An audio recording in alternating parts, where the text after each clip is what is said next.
പരിഹാസം ചൊല്ലി ശത്രു നേർക്ക് വരുമ്പോൾ, പരിഹാസം ചൊല്ലി ശത്രു നേർക്ക് വരുമ്പോൾ ഒരു സ്തോത്രം പാടി ആശ്വസിപ്പാൻ ശക്തി നൽകുന്ന, ഒരു സ്തോത്രം പാടി ആശ്വസിപ്പാൻ ശക്തി നൽകുന്ന ക്രിസ്ത്യ ജീവിതം പോൽ ഭാഗ്യം പാരിലെന്തുള്ളൂ. ജീവിതം പോൽ ഭാഗ്യം പാരിലെന്തുള്ളൂ. കൂട്ടുകാരിൽ പരമായിട്ടെന്നെ പോറ്റുന്ന, കൂട്ടുകാരിൽ പരമായിട്ടെന്നെ പോറ്റുന്ന നല്ല പെറ്റമ്മയിൽ അൻപേറുന്ന യേശു പോരായോ. നല്ല പെറ്റമ്മയിൽ അൻപേറുന്ന യേശു പോരായോ. ജീവിതം പോൽ ഭാഗ്യം പാരിലെന്തുള്ളൂ. ക്രിസ്ത്യ ജീവിതം പോൽ ഭാഗ്യം പാരിലെന്തുള്ളൂ. ശവസംസ്കാരം അറിയാത്തവനായി ചെയ്തു പോയാൽ ശവം എഴുന്നേറ്റൊന്നും തല്ലിയല്ലേ ചാ. സംഗതിയൊക്കെ ഒന്ന് ഓരിന്തൽ 15, പക്ഷേ അതൊന്ന് പരിപാടി ചെയ്ത് നോക്കുക, അന്നേരം അറിയാം. ഇത്ര ഉള്ളോ കാര്യം, ഒന്ന് ചെയ്ത് നോക്ക്. പണിയറിയാത്തവൻ പോയി സ്നാനപ്പെടുത്തിക്ക്, നിന്നെയും കൊണ്ട് മുങ്ങവൻ, കളിയങ്ങ് മാറും, സംഗതി അങ്ങ് മാറും. ഇതിലാര് സ്നാനപ്പെട്ടു എന്ന് വീഡിയോ പിടിച്ചവന് പോലും പിടികിട്ടുകയല്ല, കളി മാറും. നമ്മുടെ കർത്താവായ യേശുക്രിസ്തുവിൻ്റെ ശിഷ്യഗണങ്ങളിൽ താരതമ്യേന പ്രായം കൊണ്ട് ഇളയവനും യേശുവുമായി ഭൗതിക അർത്ഥത്തിൽ അല്പ രക്തബന്ധമുള്ള, രക്തബന്ധം യേശുവായിട്ടുണ്ട് എന്ന് പറയുന്നത് അത്ര യോഗ്യമല്ല, എങ്കിലും യേശുവുമായി ഏതെങ്കിലും തരത്തിൽ ഒരു ഭൗതിക ബന്ധം ആരോപിക്കാൻ കഴിയുന്ന എളിയ ശിഷ്യൻ്റെ പേരാണ് യോഹന്നാൻ. യോഹന്നാൻ്റെ ശരിപ്രയോഗം യുഹാന എന്നാണ്. യുഹാന അങ്ങനെ വിളിച്ചെങ്കിലേ ഒറിജിനൽ പേരാകൂ യുഹാന. അതുകൊണ്ട് യുഹാന എന്ന് വിളിക്കാൻ പറ്റിയില്ലെങ്കിലും കുഴപ്പമില്ല, യോഹന്നാൻ എന്ന് പറഞ്ഞാൽ മതി.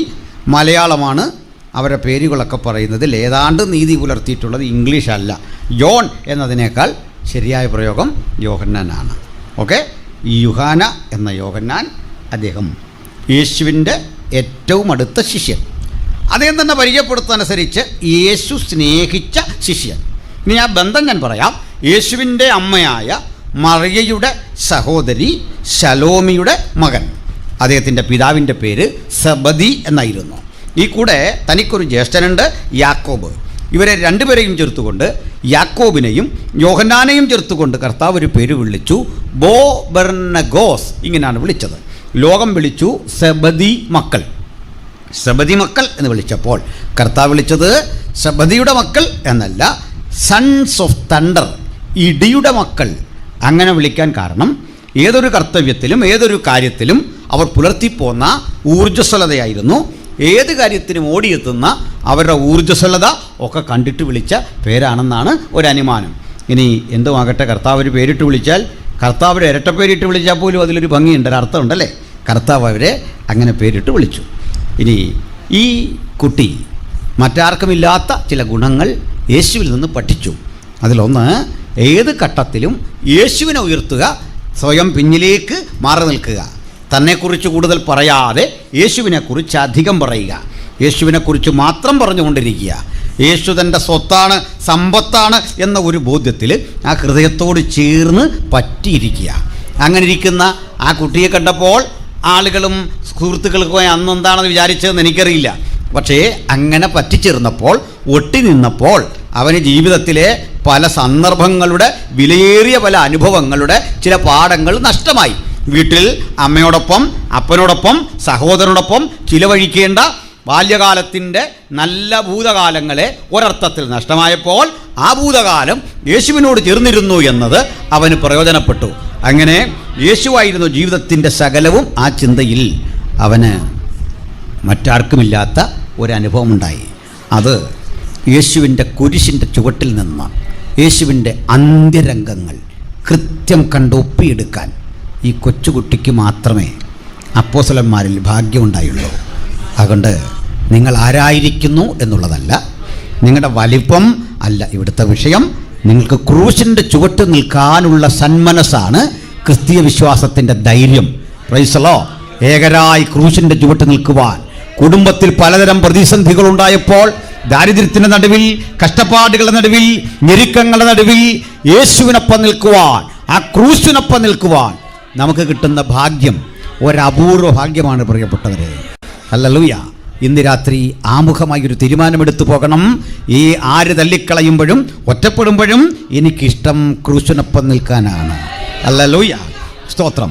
5 അപ്പം കൊണ്ട് 5000 പോഷിപ്പിക്കുമ്പോൾ കരം നീട്ടി അതിലൊരു കഷണം വാങ്ങി അതിൻ്റെ രുചിയേറിയ അനുഭവത്തെക്കുറിച്ച് സാക്ഷ്യം പറയുന്നതിനേക്കാൾ, അമ്മാവിയമ്മയെ സൗഖ്യമാക്കിയപ്പോൾ പത്രോസിനുണ്ടായ ആഹ്ലാദത്തെക്കാൾ, പെരുത്ത മീൻകൂട്ടം വലയിൽ കയറിയപ്പോൾ ഉണ്ടായ സന്തോഷത്തെക്കാൾ, ലാസർ എന്ന മനുഷ്യൻ മരിച്ച് ചീഞ്ഞഴുകി 4 ദിവസം കഴിഞ്ഞപ്പോൾ ഉയർത്തെഴുന്നേറ്റ് വരുന്ന കാഴ്ച ഈ ഭൗതിക കണ്ണുകൾ കൊണ്ട് ഒപ്പിയെടുക്കാൻ കഴിഞ്ഞപ്പോൾ ഉണ്ടായ വിസ്മയത്തെക്കാൾ എൻ്റെ ഇഷ്ടം, എൻ്റെ ആവേശം ക്രൂശിൻ്റെ ചുവട്ടിൽ നിൽക്കുന്നതാണ്. ആ താല്പര്യമുള്ള ദൈവമക്കൾ ഇന്ന് രാത്രി ഇവിടെ ഉണ്ടെങ്കിൽ ആ ക്രൂശിൻ്റെ മഹത്വം ഉലകത്തിൻ്റെ മുമ്പിൽ പ്രകീർത്തിച്ചുകൊണ്ട് എന്നെയും നിങ്ങളെയും ഭരമേൽപ്പിച്ച ആ സുവിശേഷ ഘോഷണം നമുക്ക് ഒരുമിച്ച് നിർവഹിക്കാം.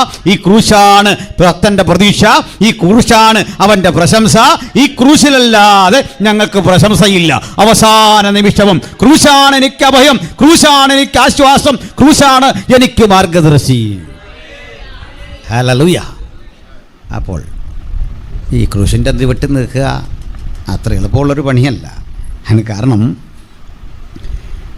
ഈ വെള്ളത്തിന്മീതെ നടക്കുന്ന കണ്ടാൽ ഒരു ആവേശമാണ്, എല്ലാവർക്കും ആവേശമാണ്, നമ്മളെല്ലാം കൈയടിക്കും, നമ്മളും അതുപോലൊക്കെ ശ്രമിക്കും. അതാ പത്രോസ് ചെയ്തിട്ട് പറ്റാതെ പോയത്. 5 അപ്പം കിട്ടുമ്പോൾ നമുക്കും ഒരാഹ്ലാദം. കാരണം യേശു തരുന്ന അപ്പം നമ്മൾ ഹോട്ടലിൽ നിന്നൊക്കെ കിട്ടുന്ന അപ്പം പോലൊന്നുമല്ല, അല്ല വീട്ടിലുണ്ടാക്കുന്ന പോലല്ല, അതിനൊരു പ്രത്യേക ടേസ്റ്റാണ്. അതുകൊണ്ടത് സന്തോഷം തന്നെയാണ്. പക്ഷെ ക്രൂശിൻ്റെ ചുവട്ടിൽ നിന്ന ആ രംഗം കാണുക ഒരല്പം പ്രശ്നമാണ്. അവൻ പ്രാണനെ വിടാനുള്ള ഞരക്കം, ഇഹലോകം വിട്ടവിടുത്തെ പ്രാണനെ ശുശ്രൂഷ തികച്ച് അപ്പൻ്റെ പക്കലേക്ക് ഏൽപ്പിക്കുന്ന അന്ത്യനിമിഷം, വേദനയോടെ പുളയുന്ന ആ രംഗം, അതിങ്ങനെ കണ്ടു നിൽക്കാൻ അപൂർവം ചിലരെ ക്രൂശിൻ്റെ ചുവട്ടിലുള്ളൂ. ഒരുപറ്റം സാധുക്കളായ സ്ത്രീകളും താരതമ്യേന പ്രായം കുറഞ്ഞ ഈ ചെറുപ്പക്കാരനും. സത്യത്തിൽ പേരും പ്രസിദ്ധിയുമുള്ള പാരമ്പര്യങ്ങളുടെ നൂലാമാലകളിൽ പേരെഴുതി ചേർക്കപ്പെട്ട സ്ലീഹന്മാർ എന്ന നാമകരണമുള്ള അത്ഭുതങ്ങളും അടയാളങ്ങളും വീരപ്രവർത്തികളും കണ്ട ഏതൊരാളേക്കാൾ ചേതോഹരമായ അനുഭവം ഇവർക്കുള്ളതാണ്. അതുകൊണ്ട് നമ്മുടെ ഈ കൂട്ടായ്മയിലും സഹോദരിമാർ ധാരാളമുണ്ട്. അവർ നമ്മുടെ അഭിമാനമാണല്ലേ. എന്നോടൊരാൾ പറഞ്ഞു, നിങ്ങളുടെ ഈ പെന്തക്കോസ്ത് എന്ന് പറയുന്ന പ്രസ്ഥാനം ഒരു സ്ത്രീയാണ് ഉണ്ടാക്കിയത്. അതൊരു സത്യമാണ്. ഇന്ത്യയിൽ പെന്തക്കോസ്റ്റലിസം രൂപപ്പെടുന്നത് എവിടെയാണെന്നറിയോ? എവിടെയാ? ഒരു പ്രാർത്ഥിക്കുന്ന ഒരു സ്ത്രീയുടെ ആ കൂട്ടായ്മയിലാണ്. എന്നാൽ അങ്ങനെ വെറുതെ സ്ത്രീ എന്നൊക്കെ പറഞ്ഞ് തള്ളാതെ, സ്ത്രീ ആയതാണ്ട് കുഴപ്പമാണോ? ആട്ടൊരു സഹോദരിയായി ഒരു സ്ത്രീ ആയതിൽ എന്തോ കുഴപ്പമുണ്ടെന്ന് ആർക്കെങ്കിലും തോന്നുന്നുണ്ടോ? അങ്ങനെയുള്ളവർക്ക് വേണ്ടി പ്രാർത്ഥിക്കാൻ പോവാ, കുഴപ്പം മാറണമല്ലോ. അങ്ങനെ ഒരു കുഴപ്പം വേണ്ട. ഒരു സ്ത്രീ ആയതിലും ദൈവത്തെ സ്തുതിക്കണം. ഹല്ലേലൂയ. ഒരു പുരുഷനായതിലും ദൈവത്തെ സ്തുതിക്കണം. ദൈവത്തിൻ്റെ പദ്ധതി അതൊക്കെ അല്ലേ. കർത്താവ് കൃത്യം പറഞ്ഞ സ്ത്രീയെ കൂടാതെ ക്രിസ്തു യേശു പുരുഷനില്ലെന്നും, പുരുഷനെ കൂടാതെ സ്ത്രീയുമില്ല. അങ്ങനെയാണ് നമ്മൾ. അപ്പോൾ അതുകൊണ്ട് ഈ സ്ത്രീയുടെ കാര്യം ഞാനൊന്ന് പറയാം. ഇവിടെ വില്യം കേരി പണ്ട് കൽക്കട്ടയിൽ വന്നു. അദ്ദേഹം ആ പരിസരങ്ങളിലൂടെ ഗ്രാമങ്ങളിലൂടെയൊക്കെ സഞ്ചരിച്ച് വരും വഴിക്കൊരു കാഴ്ചയുണ്ട്, വളരെ ദയനീയമായൊരു കാഴ്ച. ഒരു 10-12 വയസ്സുള്ള ഒരു പിഞ്ചോമന കുഞ്ഞ്, ഒരു പെൺകുട്ടി, സുന്ദരി, ഊർജ്ജസ്വല, അവളുടെ മുടിയൊക്കെ മുട്ടയടിച്ച് പിന്നിലേക്ക് കൈകൾ കെട്ടി വലിച്ചിഴച്ച് കൊണ്ടുവന്നു. അവൾ കരയുന്നുണ്ട്, ഉച്ചത്തിൽ കരയുന്നുണ്ട്. പക്ഷെ ഒരു പ്രതിരോധവും സ്വീകരിക്കാതെ ഒരു പറ്റം തടിമാടന്മാർ അവളെ കൊണ്ടുവന്നു. വില്ലം കയറി പിന്തുടർന്നു. ഇതെന്താണ്? ധാരാളം ആളുകൾ പിന്തുടരുന്നുണ്ട്. ഇവൾ മോഷ്ടിച്ചോ? എന്താ ഈ പ്രശ്നം? അല്ലേ എന്താ തെറ്റ്? കൊണ്ടുവന്നിട്ട് ഒരു 85 വയസ്സെങ്കിലും പ്രായം വരുന്ന ഒരു വൃദ്ധൻ്റെ ശവശരീരത്തോട് ചേർത്ത് അവളെ കിടത്തി. ഇതെന്താണ് ചെയ്യാൻ പോകുന്നത്? അപ്പോഴേക്കും അവിടെ കീറി വെച്ചിരുന്ന പച്ചമുളയുടെ ഒരു കെട്ടവിടെ കൊണ്ടുവന്നു. അത് ഈ കിടക്കുന്ന പെൺകുട്ടിയുടെയും ഈ ശവശരീരത്തിൻ്റെയും അടിയിലൂടെ അപ്പുറം കടത്തി. മുകളിലും വെച്ചു ഇതുപോലെ.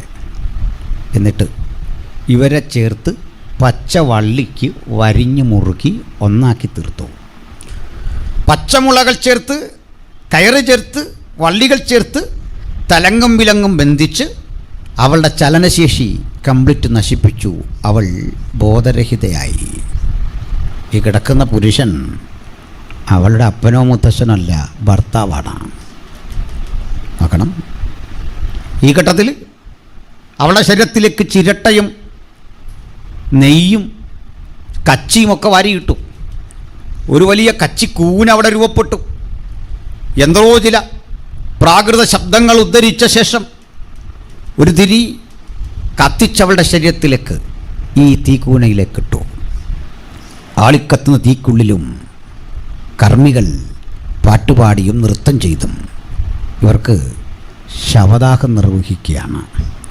പൗരാണിക ഭാരതം കണ്ടുമടുത്ത സതി എന്ന ദുരാചാരം. വെല്ലങ്കേറി വിഷമിച്ചു, അതീവ ദുഃഖമായി. ആളുകളോട് ചോദിച്ചു, എന്താ സുഹൃത്ത് ഇത്? കാര്യങ്ങൾ പറഞ്ഞു. ഇതാ സംഭവം. അദ്ദേഹത്തിന് ഉറങ്ങാൻ കഴിഞ്ഞില്ല. തലങ്ങും വിലങ്ങും അദ്ദേഹം വീട്ടിലൂടെ നടന്നു. ചിന്തിക്കാൻ പറ്റണില്ല. അദ്ദേഹം ചോദിച്ചു, ഇതുപോലെ അനേകർ മരിച്ചിട്ടുണ്ടോ? ഉണ്ട്. ഇത് സ്വാഭാവികം, ഇവിടെ നടത്താതിരിക്കാൻ പറ്റില്ല. അദ്ദേഹം ബ്രിട്ടന് അന്ന് തന്നെ കത്തെഴുതി. ഗവർണർ ജനറൽമാരെ കണ്ടു, ആളുകളെ ബോധവൽക്കരിച്ചു, ഗ്രാമങ്ങളിലൊക്കെ കടന്നുപോയി ഇതിനെതിരെ ശക്തമായ ബോധവൽക്കരണം നടത്തി, വിദ്യാഭ്യാസം കൊടുത്തു. പരിണിതഫലമായി ചില പെൺകുട്ടികൾ ഈ കയറിൽ വരിഞ്ഞു കിട്ടും മുമ്പ് മരണവാർത്ത അറിയുമ്പോഴേ ഓടി രക്ഷപ്പെട്ടു. കാട്ടിലും മലയിലും പല വഴിക്ക് പോയി. നാട്ടിൽ ചെന്നാൽ ക്രൂരന്മാരായ പുരുഷന്മാർ, വീട്ടിൽ വന്നാൽ ആചാരം തെറ്റരുത്, മുറ തെറ്റരുത്, ആളിക്കത്തുന്ന അഗ്നികുണ്ഡം, കാട്ടിച്ചെന്നാൽ ക്രൂരമൃഗങ്ങൾ. ഇങ്ങനെയുള്ള ഘട്ടത്തിലാണ് ഒരു വനിത ഇത്തരം സ്ത്രീകളെ കണ്ട് മനസ്സലിവ് തോന്നി ഒരു സ്ഥാപനം കെട്ടിപ്പടുത്ത് അതിനുള്ളിൽ അവരെ പാർപ്പിച്ച് നെയ്ത്തും കൈത്തറിയും ഒക്കെ പഠിപ്പിച്ച് ഇംഗ്ലീഷ് ഭാഷ പഠിപ്പിച്ച് സമൂഹം പുറന്തള്ളിയ ഇന്ത്യ മഹാരാജ്യത്തിലെ അന്നത്തെ ദുരാചാരങ്ങൾക്ക് വേണ്ടാത്ത ഒരു പറ്റം സ്ത്രീകളെ തൻ്റെ പ്രാർത്ഥന മുറിയിൽ പാർപ്പിക്കാൻ തൻ്റെ ഇടം കാട്ടിയ സ്ത്രീകളായിരുന്നു പെന്തക്കോസ്തിൻ്റെ കരുത്ത്. ഹല്ലേലൂയ. ഈ യോഗം കഴിയുമ്പോൾ അങ്ങനെ ചെല്ലൂടെ എഴുന്നേക്കണം. അല്ലാതെ നമ്മുടെ സഹോദരി സമാജത്തിൻ്റെ പ്രസിഡൻ്റായിട്ട് അടികൂടി അതിനുവേണ്ടി വന്നിട്ട് ദെബോറയുടെ കാര്യം പ്രസംഗിച്ച് അക്കില്ലാസും പ്രിസ്കില്ലയുടെയും കഥ പറഞ്ഞ് ഇത് മാത്രം പോരാ, ഇതൊക്കെ പ്രസംഗിച്ചോളൂ, തീർന്നില്ല. നമുക്ക് പ്രവർത്തിക്കണം. ഇത് കേവലം ഒരു സ്ത്രീയല്ല, സംസ്കൃതത്തിൽ അവഗാഹ പാണ്ഡിത്യമുള്ള ഒരു സ്ത്രീ. ഞങ്ങളുടെ ബ്രദറൻ സഹോദരങ്ങൾ ചോദിക്കാറുണ്ട്, സൈമൺ സാറിനെ പോലൊരു പണ്ഡിതനുണ്ടോ? എനിക്ക് അദ്ദേഹത്തെക്കുറിച്ച് പാണ്ഡിത്യത്തെപ്പറ്റി വേണ്ടത്ര അറിവ് പോരാ, പക്ഷെ പറയാം. ഈ സ്ത്രീ അറിയപ്പെട്ടത് പണ്ഡിത രമാബായി എന്നായിരുന്നു. ഈ രമാബായി ചിത്പവൻ ബ്രാഹ്മണ കുലത്തിൽപ്പെട്ട ഒരു സ്ത്രീയായിരുന്നു. ബ്രാഹ്മൺ സമൂഹത്തിലെ ഏറ്റവും ഉയർന്ന സമൂഹമാണ് ചിത്പവൻ ബ്രാഹ്മൺ. ഗാന്ധിജി വെടിവെച്ചു കൊന്ന ഗോഡ്സെ ചിത്പവൻ ബ്രാഹ്മണായിരുന്നു. ഈ കുലത്തിൽപ്പെട്ട ഈ പെൺകുട്ടി യേശുവിനെ സ്വീകരിച്ച ഒരു സഹോദരിയായിരുന്നു. കർമാചാരങ്ങളുടെ ഏറ്റവും ശക്തിമത്തായ തിരത്തള്ളൽ അനുഭവപ്പെടുന്ന ആ കാലത്ത് യേശുവിനെ സ്വീകരിച്ച ആ സ്ത്രീ തൻ്റെ സ്ഥാപനത്തിന് മുക്തി മിഷൻ എന്ന് പേരിട്ട് അവിടെ പരിശീലനം ആരംഭിച്ചുകൊണ്ടിരിക്കെ ബംഗാളി ഭാഷയിലെ ബൈബിൾ വായിച്ചു കൊണ്ടിരുന്നൊരു പെൺകുട്ടി അപ്പോസ്തല പ്രവൃത്തി 2-ാം അധ്യായം വായിച്ചു. വായിച്ചിട്ടൊരു സംശയം, മാഡം ഇവിടെ രേഖപ്പെടുത്തിയിരിക്കുന്നു, പെന്തക്കോസ്ത് നാൾ വന്നപ്പോൾ എല്ലാവരും ഒരു സ്ഥലത്തൊന്നിച്ചുകൂടി ആദിയായ സംഭവ വികാസങ്ങൾ വായിച്ചിട്ട് അന്യഭാഷകളിൽ സംസാരിക്കുന്ന ആളുകളെ കാണുന്നു. ഇത് ഇന്നും സാധിക്കുമോ? ഉത്തരം അറിയില്ലെങ്കിൽ അതും ഇതും വിളിച്ചു പറയരുതേ. ഒറ്റ വഴിയുള്ളൂ, പത്രോസിന് ഉത്തരം അറിയില്ല. അപ്പോൾ പറഞ്ഞു, നീ അറിയുന്നു കർത്താവേ. ഈ സ്ത്രീ പണ്ഡിത രമാബായിയും പറഞ്ഞു, എനിക്കറിയില്ല, പക്ഷെ അറിവുള്ള ഒരുത്തനുണ്ട്, നമുക്ക് അവിടുത്തെ സാന്നിധ്യം തേടാം, പ്രാർത്ഥിക്കാം. പ്രാർത്ഥന പാതി മുഴുമിപ്പിക്കും മുമ്പ് ആളിക്കത്തുന്ന താപജ്വാലകളുടെ നടുവിലേക്ക് സതിയുടെ ഭൗതിക തീക്കുള്ളിൽ നിന്ന് ഓടി രക്ഷപ്പെട്ട് പ്രാണൻ രക്ഷിച്ച ആ സ്ത്രീകൾക്കുള്ളിലേക്ക് അപ്പോസ്തല പ്രവൃത്തിയുടെ തനിയാവർത്തനം അഗ്നിജാല പോലെ പിളർന്നിരിക്കുന്ന നാവുകൾ പ്രത്യക്ഷമായിക്കൊണ്ട് ഓരോരുത്തരുടെ മീതെ പതിഞ്ഞുകൊണ്ട് അതാ അവരും ആത്മാവിൽ ആരംഭിക്കുന്നു ദൈവകൃപയുടെ ഒരു പുതിയ അധ്യായം. ചുരുക്കി പറഞ്ഞാൽ സമൂഹം ദുരാചാരങ്ങളുടെ പേരിൽ തിരത്തള്ളിയ അവശിഷ്ടങ്ങളിൽ നിന്ന് പടുത്തുയർത്തിയ അത്യുജ്വല പ്രസ്ഥാനത്തിന്റെ പേരാണ് പെന്തക്കോസ്റ്റ്. അതുകൊണ്ട് ആ സന്ദേശം ഇന്ന് രാത്രിയോടെ ഉയർത്തുമ്പോൾ അതിൽ ജീവിക്കുന്ന യേശുക്രിസ്തുവിനെ നമുക്ക് ഒരുമിച്ച് ഉയർത്താം. അതുകൊണ്ട് ഈ മഹാപ്രസ്ഥാനത്തിന്റെ ഭാഗമാണ് ഞാനും നിങ്ങളും എന്നറിയപ്പെടുന്നതിൽ നമ്മൾ സന്തോഷിക്കണം. ഒപ്പം ഇത് അനിൽക്കൊടിത്തോട്ടം മാത്രം പറയുന്ന ചരിത്രമല്ല. പണ്ഡിത രമാബായി ആദരിച്ചത് ഇന്ത്യ മഹാരാജ്യമായിരുന്നു.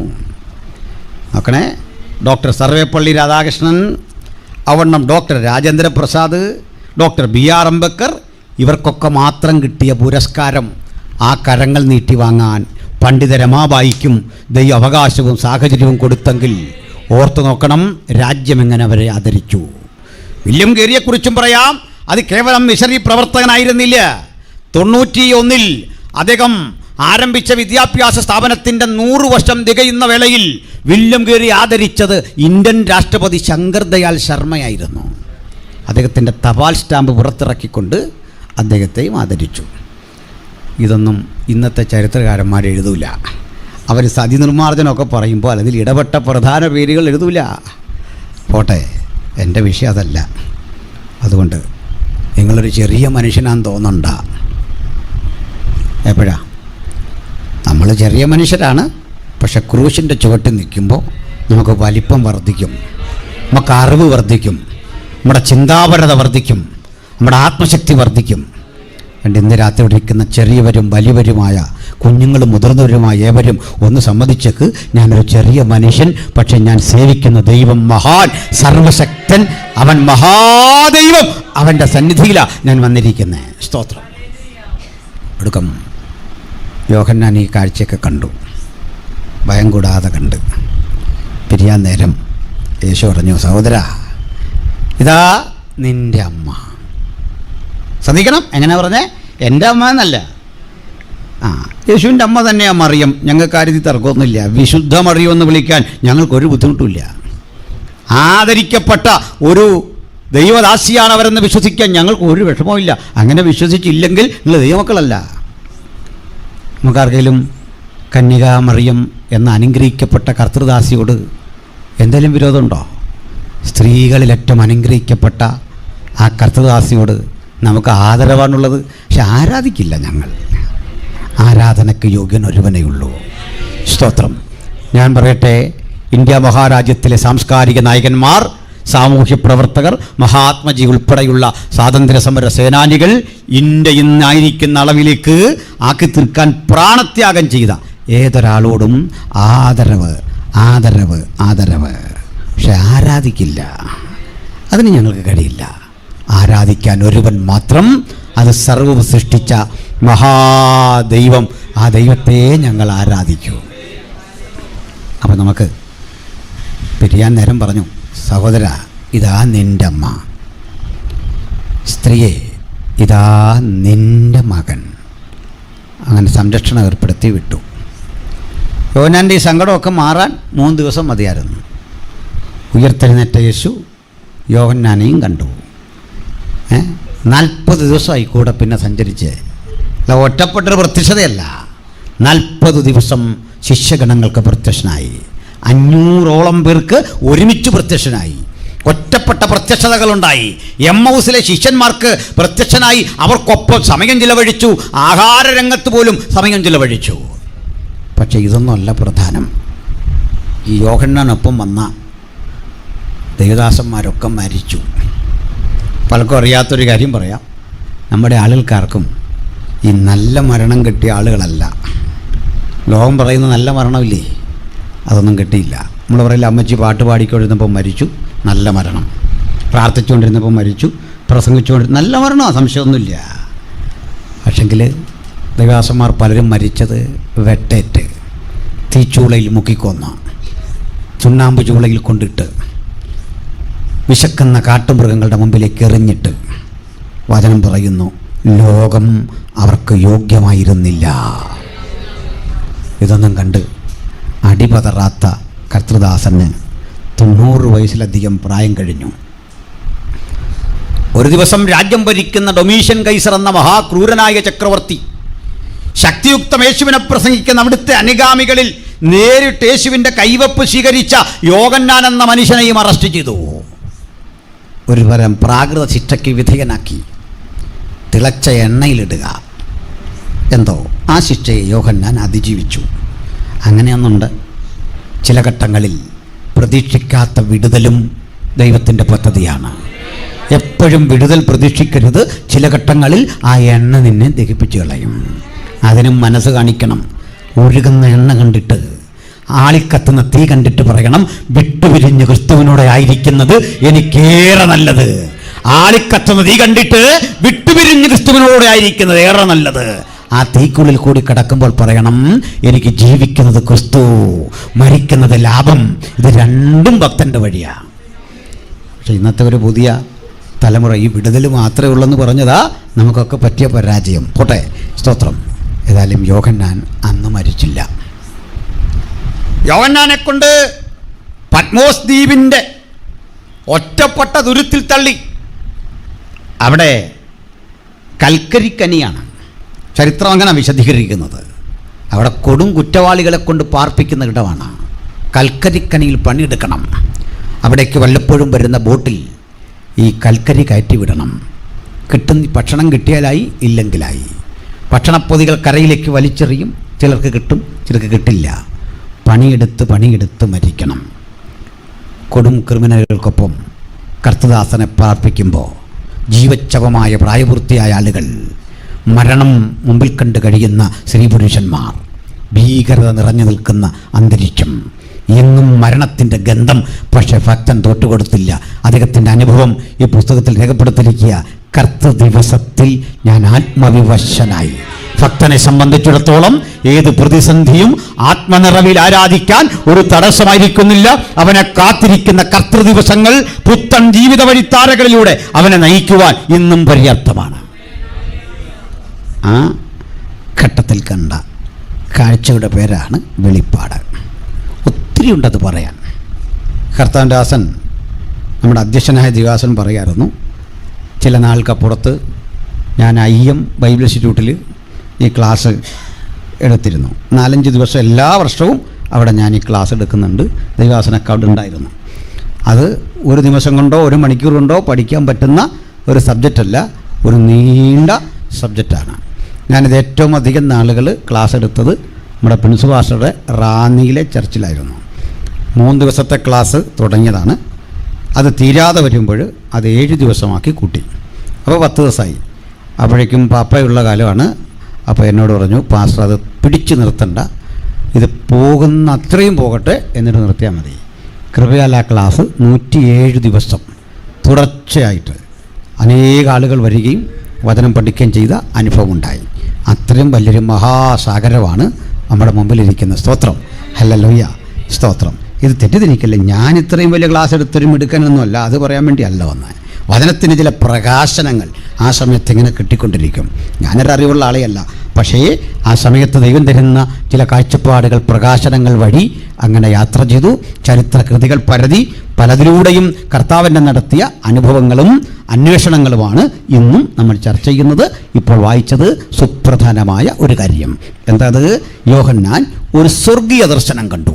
അതാണ് 4-ാം അധ്യായം. ആ സ്വർഗീയ ദർശനത്തിൽ യോഹന്നാൻ കണ്ടത് തുറക്കപ്പെട്ട ഒരു സ്വർഗം. ആ സ്വർഗത്തിൽ ഒരു സിംഹാസനം വച്ചിരിക്കുന്നു. ആയിരിക്കുന്ന സ്വർഗീയ സിംഹാസനത്തിൽ, ആ സിംഹാസനത്തിൻ്റെ രൂപം പറയുക, അത് മരതകത്തോട് സദൃശ്യം. അവിടെ കാഴ്ചയ്ക്ക് പത്മരാഗത്തോടും സൂര്യകാന്തത്തോടും സദൃശ്യനായ ഒരുവൻ ആ സിംഹാസനത്തിൽ ഇരിക്കുന്നത് കണ്ടു.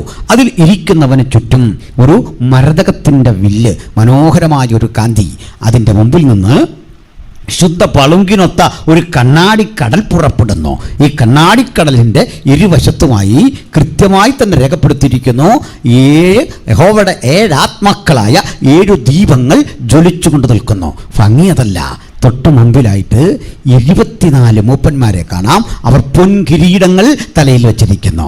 24 മൂപ്പന്മാർക്കൊപ്പം രസാവഹമായ മറ്റൊരു കാഴ്ച കാണാം. അവിടെ സവിശേഷതയുള്ള 4 സ്വർഗീയ ജീവികളെ കാണുന്നു. ഇതൊരു ദർശനമാണ്. ആ സ്വർഗീയ ജീവികൾ ദൂതഗണങ്ങളാണ്. എന്താണ് അവരുടെ പ്രത്യേകത?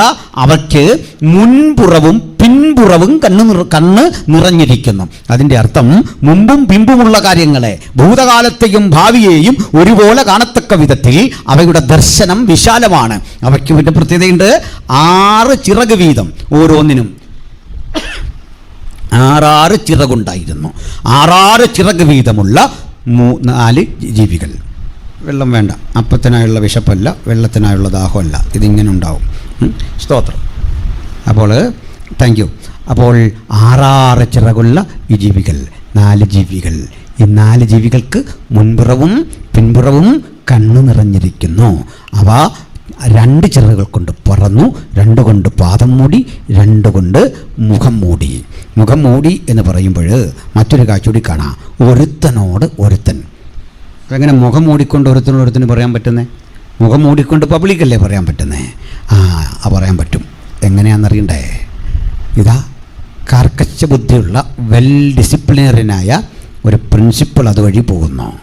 അപ്പോൾ പ്രിൻസിപ്പളിൻ്റെ സാന്നിധ്യം അറിഞ്ഞിട്ട് കുട്ടികൾ ഈ മുഖം പുസ്തകം വായിച്ചുകൊണ്ടിരിക്കുന്ന പുസ്തകം കൊണ്ട് മറച്ചു വെച്ചിട്ട് പറയുക, സാറ് വരുന്നു, സാറ് വരുന്നു, സാറ് വരുന്നു. ഈ ശബ്ദം ഉച്ചസ്ഥായിലേക്ക് എത്തും പോലെയാ ദൈവത്തെ കണ്ടിട്ട് മുഖം മറച്ചിട്ട് ഒരുത്തനോടൊരുത്തൻ, സൈന്യങ്ങളുടെ ദൈവമായ കർത്താവ് പരിശുദ്ധൻ, പരിശുദ്ധൻ, പരിശുദ്ധൻ. ദൂതഗണങ്ങളുടെ ഒരുപറ്റം ആരാധന ഇങ്ങനെ വെളിപ്പാട് പുസ്തകം രേഖപ്പെടുത്തുമ്പോൾ കൃത്യമായിട്ട് എസെക്കിയേൽ പ്രവചനത്തിൽ പറയുകയാണ്, മറ്റൊരു സംഘം ദൂതഗണങ്ങൾ മനോഹരമായി ഈ പ്രപഞ്ചത്തെ നോക്കിക്കാണുന്നു.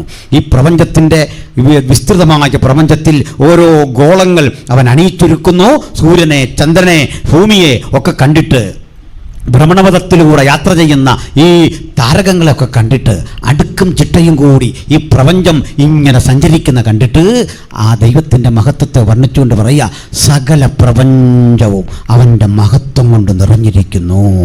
ഒരു കൂട്ടർ പറയും അവൻ പരിശുദ്ധൻ, പരിശുദ്ധൻ, പരിശുദ്ധൻ. അടുത്ത കൂട്ടർ പറയും മുഴു പ്രപഞ്ചവും മുഴു ലോകവും അവൻ്റെ മഹത്വം കൊണ്ട് നിറഞ്ഞിരിക്കുന്നു. ഒരു സ്വർഗീയ ആരാധന. നമുക്ക് സന്തോഷമാണ് ഈ സ്വർഗീയ ആരാധന, എനിക്കറിയാം. പക്ഷെ ഞാൻ പറയും, ദൈവത്തിനിഷ്ടം അവരുടെ ആരാധനയേക്കാൾ നമ്മുടെ ഈ ആരാധനയാണ്. സന്തോഷമില്ല നിങ്ങൾക്കല്ലേ? വിശ്വാസം വരുന്നില്ല. ദൂതനിങ്ങനെ നിന്ന് പരിശുദ്ധൻ, പരിശുദ്ധൻ എന്ന് പറയുമ്പോൾ ആവേശം കൊള്ളുന്നവനല്ല ദൈവം. ദൈവത്തിന് മറ്റൊരിഷ്ടമുണ്ട്. നമ്മൾ പറയുന്ന ഹല്ലേലൂയ, നമ്മൾ പറയുന്ന സ്തോത്രം, അത് ഭയങ്കര ഇഷ്ടമാണ്. അതെന്താ കാര്യം? ക്ഷമിക്കണേ, ലോകത്തനവധി മതങ്ങളുണ്ട്. ഈ മതങ്ങളല്ല ദൈവത്തെ വിളിക്കുന്നത് സ്ഥാനപ്പേര് ചൊല്ലിയാണ്. സ്ഥാനപ്പേര് ചൊല്ലി ബഹുമാന പുരസരം. എന്നിട്ട് ഞാൻ മറ്റിതിലേക്ക് പോകുന്നു. യഹൂദമതം എങ്ങനെ ദൈവത്തെ വിളിക്കുന്നത്? യാക്കോബിൻ്റെ ഭയമായവൻ, അതാ ദൈവം. യാക്കോബിൻ്റെ ഭയമായവൻ. അതവരൻ പറയാ, എൻ്റെ കണ്ണ് സൈന്യങ്ങളുടെ ദൈവമായ കർത്താവിനെ കണ്ടു, അയ്യോ എനിക്ക് കഷ്ടം. ഭയമാ. അവർ യാഹ്വേ എന്ന ദൈവത്തെ വിളിക്കുമ്പോൾ, ഈശ്വർ എന്ന ദൈവത്തെ വിളിക്കുമ്പോൾ, സർവേശ്വരൻ എന്ന ഉലകം ദൈവത്തെ വാഴ്ത്തുമ്പോൾ, ദൈവത്തെ നമ്മൾ വിളിക്കുന്നത് എങ്ങനെയാണെന്ന് നിങ്ങൾക്കറിയണ്ടേ? You know how we people Christians how addressing almighty. നിങ്ങൾക്കറിയേണ്ടത് മുഴുലോകവും ദൈവത്തെ സ്ഥാനപ്പേര് വിളിക്കുമ്പോൾ ലോകത്തിൽ, ലോക ചരിത്രത്തിൽ സൃഷ്ടാവിനെ സ്ഥാനപ്പേരിനപ്പുറത്തേക്ക് കടന്ന് അപ്പാ എന്ന് വിളിക്കുന്ന, പിതാവ് എന്ന് വിളിക്കുന്ന ഒരൊറ്റ മാർഗം ഉലകത്തിലുണ്ടെങ്കിൽ അത് യേശുവിൻ്റെ അനുഗാമികളുടെ മാർഗമാണ്. Only the followers of Christ addressing Almighty as Father. ദൈവത്തെ അപ്പാ എന്ന് വിളിക്കുമ്പോൾ കേൾക്കാൻ ഇഷ്ടമുള്ള ഒരു മഹാദൈവം ഇന്ന് നമ്മുടെ മധ്യത്തിലുണ്ട്. Hallelujah, hallelujah. അതാ ഈ ശബ്ദം കേൾക്കാൻ ഭയങ്കര ഇഷ്ടമാണ് ദൈവത്തിന്. സ്തോത്രം. അതൊക്കെ ഒത്തിരി വിശദീകരിക്കാനുണ്ട്. നമുക്ക് അങ്ങോട്ട് പോയാൽ ഇത് തീരാതെ വരും. നമ്മൾ ഇതുവരെ വിഷയത്തിൽ വന്നില്ല. തൽക്കാലം നമ്മൾ ബാക്കിയൊക്കെ വിട്. ഒരു 4 ജീവികൾ സ്വർഗത്തിലുണ്ട്, അത്രയും മാത്രം പഠിക്കുക. ഗ്രഹിച്ചോ? 4 ജീവികൾ സ്വർഗത്തിലുണ്ടെന്ന് പഠിക്കാൻ എന്താ പാട്? അത്രേ ഉള്ളൂ. തൽക്കാലം അത് പഠിക്കുക. 4 ജീവികളുടെ രൂപം ഒന്ന് ഓർത്തിരിക്കണം. 1-ാം ജീവി സിംഹസദൃശ്യം. എന്താ 1-ാം ജീവി? 2-ാം ജീവി കാളയ്ക്ക് സദൃശ്യം. മനപ്പാടം പഠിച്ചോണം ഇത്. 3-ാം ജീവി വളരെ എളുപ്പം, മനുഷ്യന് സദൃശ്യം. 4-ാം ജീവി കഴുകന് സദൃശ്യം. പഠിച്ചോ? ഈസിയല്ലേ? സിംഹം ഭക്ഷിക്കുന്ന സാധനം കാള. എനിക്ക് എന്നോടൊരാൾ പറഞ്ഞു, ചുമ്മാ ആവശ്യമില്ലാത്തവർ സിംഹം കാളയാണ് ഭക്ഷിക്കുന്നത് എന്നോട് ചോദിച്ചു. എവിടെയുള്ളൂ കാളയെന്ന് ചോദിച്ചു സിംഹത്തിൻ്റെ അടുത്ത്. ഞാൻ പറഞ്ഞു, ഒന്നുകൊണ്ട് കൊടുത്ത് നോക്ക്, ഭക്ഷിക്കില്ലെന്നറിയാം, നിന്നെയും കൂടെ ഭക്ഷിക്കുമെന്ന് പറഞ്ഞു. അത് കിട്ടാത്തതുകൊണ്ട് ഭക്ഷിക്കാത്ത അല്ലേ? അപ്പോൾ സിംഹം, കാള, പിന്നുള്ള എന്താ? മനുഷ്യൻ. 4-ാം ജീവി കഴുകൻ. ഇങ്ങനെ 4 ജീവികൾ, അസാദൃശ്യമുള്ള 4 ജീവികൾ. ഇനി ആ രസം ഞാൻ പറയാറുണ്ട്. സാധാരണഗതിയിൽ നമ്മുടെ പാട്ടൊക്കെ പാടുന്ന ഇതെല്ലാം നമ്മുടെ കക്ഷികളാണ്, നല്ല വില്ലന്മാർ. ഇതൊക്കെ നമ്മളെത്ര വർഷമായിട്ട് കാണാൻ തുടങ്ങിയ അല്ലേ? നല്ല പാട്ടാണ് അവർ പാടുന്നത്. ഇവർ പാടുന്ന അല്ലെ നമ്മളെല്ലാം പാടുന്ന പാട്ടുകൾ പലതും സ്വർഗത്തിൽ വേണ്ട. ഉദാഹരണം, ആത്മസന്തോഷം കൊണ്ട് ആനന്ദിപ്പാൻ സ്വർഗത്തിൽ ചെല്ലുമ്പോൾ പാടുമോ? പ്രവചന വരത്താൽ നിറയ്ക്കണമേ സ്വർഗത്തിൽ ചെന്ന് കഴിഞ്ഞ് എന്തിനാ പ്രവചനം? സ്വർഗത്തിൽ ചെന്ന് കഴിഞ്ഞാലും പറയോ, മകനെ ഇന്ന് രാത്രി നിൻ്റെ വിചാരമല്ല എൻ്റെ വിചാരം. മകളെ നിന്നോട് സംസാരിക്കുന്നവൻ ഞാനും നിന്ന് പകൽക്കാലം അറിഞ്ഞ്. ഇത് അത്യാവശ്യം എനിക്കും അറിയാം. ഒരു വെടിക്കുള്ള മരുന്ന് നമ്മുടെ കയ്യിലുണ്ട്. സ്വർഗത്തിൽ ചെല്ലുമ്പോൾ ഇത് വേണ്ട. അതാ ഞങ്ങൾ പറയുന്നത് യേശുവിൻ്റെ വരവോളം ഈ കൃപാവരങ്ങൾ നിൽക്കുന്നു. സ്വർഗത്തിൽ ചെന്നാൽ ഇത് വേണ്ടാത്തതുകൊണ്ടാണ്. കാരണം പ്രവചനങ്ങളുടെ പൊരുളായവൻ അവിടെ ഇരിക്കുകയാണോ? നമ്മളിങ്ങനെ പണ്ട് യോഹന്നാൻ യേശുവിനെ ആർക്കും കൊടുക്കാതെ ഇങ്ങനെ ചേർന്ന് വിലാപ് പുറത്തോട് ചേർന്നിരുന്ന പോലെ നമ്മളെല്ലാം പിടിച്ചേക്കല്ലേ യേശുവിനെ. പിന്നെ പ്രവചനം വേണ്ടെന്ന്, വെളിപ്പാട് വേണ്ടെന്ന്. കണ്ണാടിയിൽ ഇന്ന് കടമൊഴിയായി കണ്ട ഞാൻ അന്ന് അക്ഷരാർത്ഥത്തിൽ കാണില്ലേ? ഹല്ലേലൂയ. അന്ന് വേണ്ട. അപ്പോൾ പല പാട്ടും അവിടെ വേണ്ട. കാരണം സ്വർഗത്തിൽ വേറെയാ സംസ്കാരം, സ്വർഗത്തിൽ വേറെയാ പാട്ട്, സ്വർഗത്തിൽ വേറെ നമ്മുടെ സന്തോഷത്തിൻ്റെ തലം പോലും. പക്ഷേ അവിടെയും ഭൂമിയിലെ ഒരു പാട്ട് പാടും. ഭൂമിയിലെ ഒരു പ്രമേയം സ്വർഗത്തിലുമുണ്ട്. അത് വേറൊന്നുമല്ല, യോഹന്നാൻ കണ്ട കാൽവറി ക്രൂശിലെ ആ ദൃശ്യം സ്വർഗത്തിലും പോവില്ല. ആ പാട്ട് പാടുമ്പോൾ പറയാ, നീ അറുക്കപ്പെട്ടു. ഇതാ ക്രൂശിൻ്റെ മഹത്വം. സ്വർഗത്തിലും പാടുന്ന പാട്ടിൽ ക്രൂശുണ്ട് പ്രിയപ്പെട്ടവരെ. ഭക്തൻ്റെ പാട്ടിൽ, പ്രാർത്ഥനയിൽ, ആരാധനയിൽ ക്രൂശിൻ്റെ മഹത്വം ഒന്ന് തിരിച്ചറിയണം. നീ അറുക്കപ്പെട്ടു, നിന്റെ രക്തം കൊണ്ട് സകല ഗോത്രത്തിലും ഭാഷയിലും ജാതിയിലുമുള്ള ഞങ്ങളെ ദൈവത്തിനായി വിലയ്ക്ക് വാങ്ങി. അറുക്കപ്പെട്ട കുഞ്ഞാടേ നിനക്ക് മഹത്വം. ഇതങ്ങോട്ട് കേൾക്കുമ്പോൾ മൂപ്പന്മാർ തങ്ങളുടെ കിരീടങ്ങളെ താഴെയിടും. ഞാൻ അന്ന് മുതൽ ചിന്തിച്ചതാണ്, ഈ സ്വർഗത്തിൽ പോകുന്നത് എന്നെ സംബന്ധിച്ചിടത്തോളം തുറന്നങ്ങ് പറയാം, ഒത്തിരി പ്രതിഫലം കിട്ടാനൊന്നും പോകുന്നതല്ല. പ്രതിഫലം കിട്ടാൻ പാകത്തിന് നമ്മൾ എന്തെങ്കിലും ചെയ്യുന്നുണ്ടോ വെച്ചാൽ ഇല്ലെന്നുള്ള ഒരു സത്യം. പക്ഷെ എനിക്കിപ്പോൾ അവിടെ ചെല്ലുമ്പോൾ ഒരു കിരീടവും കിട്ടിയില്ലെങ്കിൽ ഒരു വിഷമമുള്ള ഒരാളല്ല തുറന്നു പറഞ്ഞത്. പിന്നെ ഇത്രയേ ഉള്ളൂ, നിങ്ങളെല്ലാം ഓരോ കിരീടം വെച്ചുകൊണ്ടിരിക്കുമ്പോൾ നമുക്കൂടെ പഴയ ഒരെണ്ണം കിട്ടിയാൽ തിരക്കേടില്ല. എല്ലാവർക്കും ഉള്ളപ്പോൾ ഒരു നിങ്ങളെല്ലാം കിരീടം വെക്കുമ്പോൾ നമ്മളൊരുത്തം മാത്രമല്ല, കർത്താവ് പഴയ വല്ലതും നമുക്കും വെച്ചിട്ടുണ്ടാവും, അത് മതി. നിങ്ങളുടെ അടുത്ത് നാണം കിടത്തുണ്ടല്ലോ എന്നോർത്തൊരു ഞാൻ തൃപ്തനാണ്. ഇപ്പം തങ്കത്തെരു വീതിയിലൂടെ ഒന്ന് നടന്ന് പൊന്മണിമാല അവൻ എനിക്ക് തരുമെന്ന് പാടി. ഇത് എൻ്റെ സന്തോഷം പൊന്മണിമാലയല്ല, തങ്കത്തെരു വീതിയല്ല, മനോഹരമായ ആ നീരരുവിയോ അവിടെ കിട്ടുന്ന സുഖസൗകര്യങ്ങളോ ഒന്നുമല്ല. ഒറ്റ ആഗ്രഹം ദാവീദ് പറയുന്നുണ്ട്, സ്വർഗത്തിലും നിന്നെ അല്ലാതെ ഞാൻ മറ്റൊന്നും ആഗ്രഹിക്കുന്നില്ല. നമ്മുടെ ചിന്തയൊക്കെ മാറട്ടെ പ്രിയപ്പെട്ടവരെ. നമ്മൾ ഇതിനാ നിത്യതയിലേക്ക് പോകുന്നത്.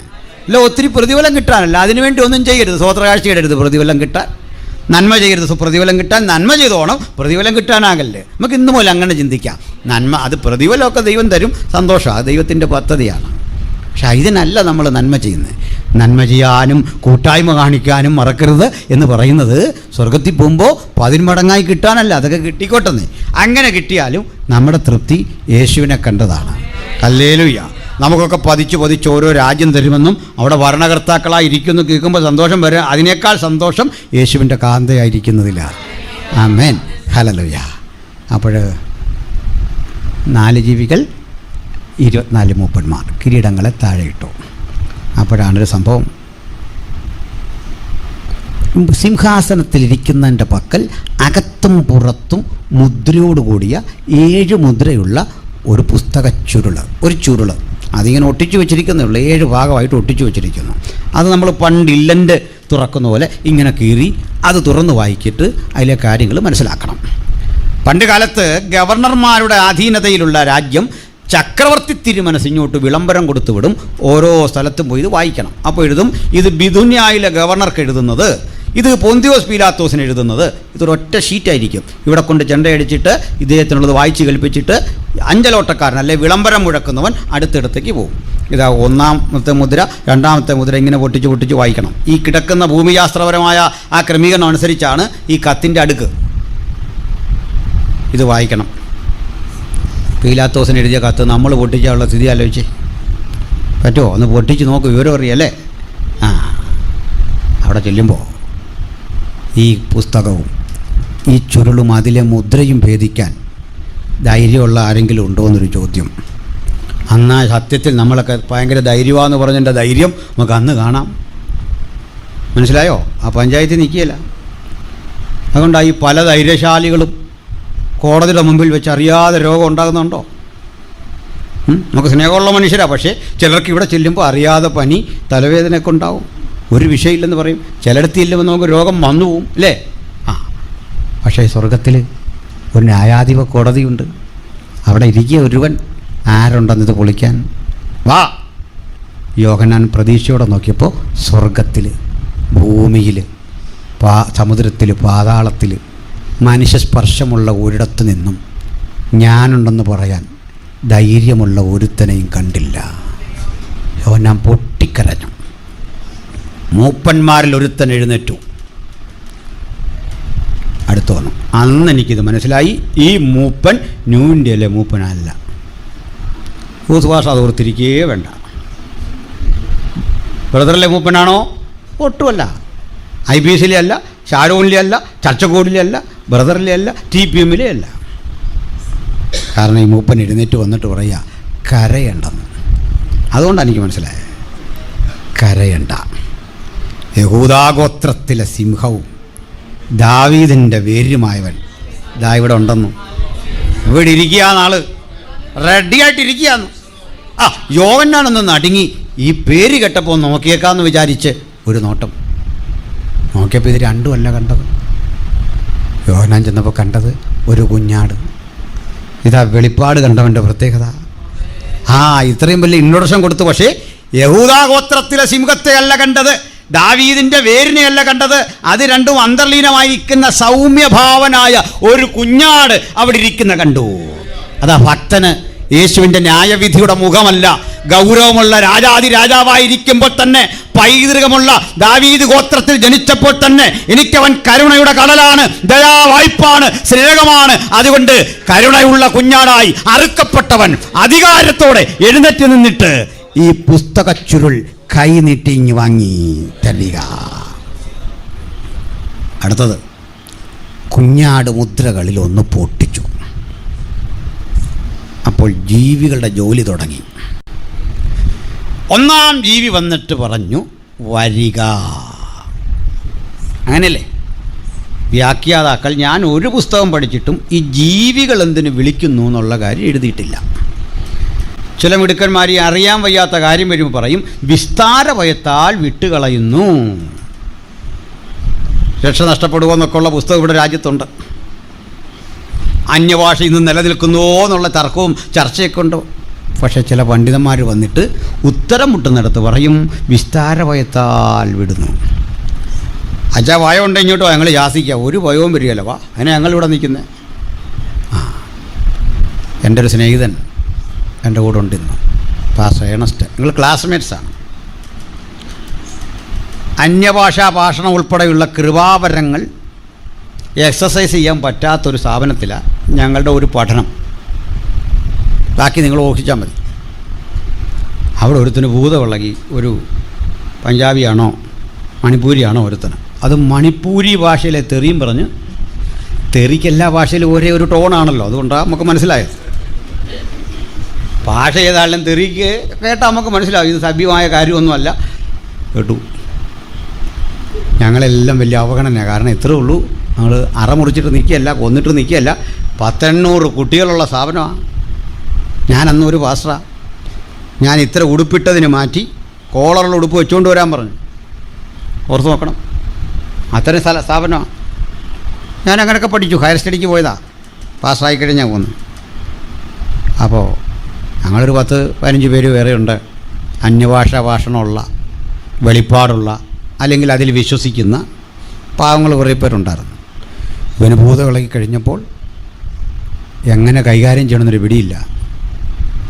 ശവസംസ്കാരം അറിയാത്തവനായി ചെയ്തു പോയാൽ ശവം എഴുന്നേറ്റവും തല്ലിയല്ലേച്ചാ. സംഗതിയൊക്കെ ഒന്ന് 1-15, പക്ഷേ അതൊന്ന് പരിപാടി ചെയ്ത് നോക്കുക, അന്നേരം അറിയാം. ഇത്രേ ഉള്ളോ കാര്യം, ഒന്ന് ചെയ്ത് നോക്ക്. പണിയറിയാത്തവൻ പോയി സ്നാനപ്പെടുത്തിക്ക്, നിന്നെയും കൊണ്ട് മുങ്ങവൻ, കളിയങ്ങ് മാറും, സംഗതി അങ്ങ് മാറും. ഇതിലാര് സ്നാനപ്പെട്ടു എന്ന് വീഡിയോ പിടിച്ചവന് പോലും പിടികിട്ടുകയല്ല, കളി മാറും.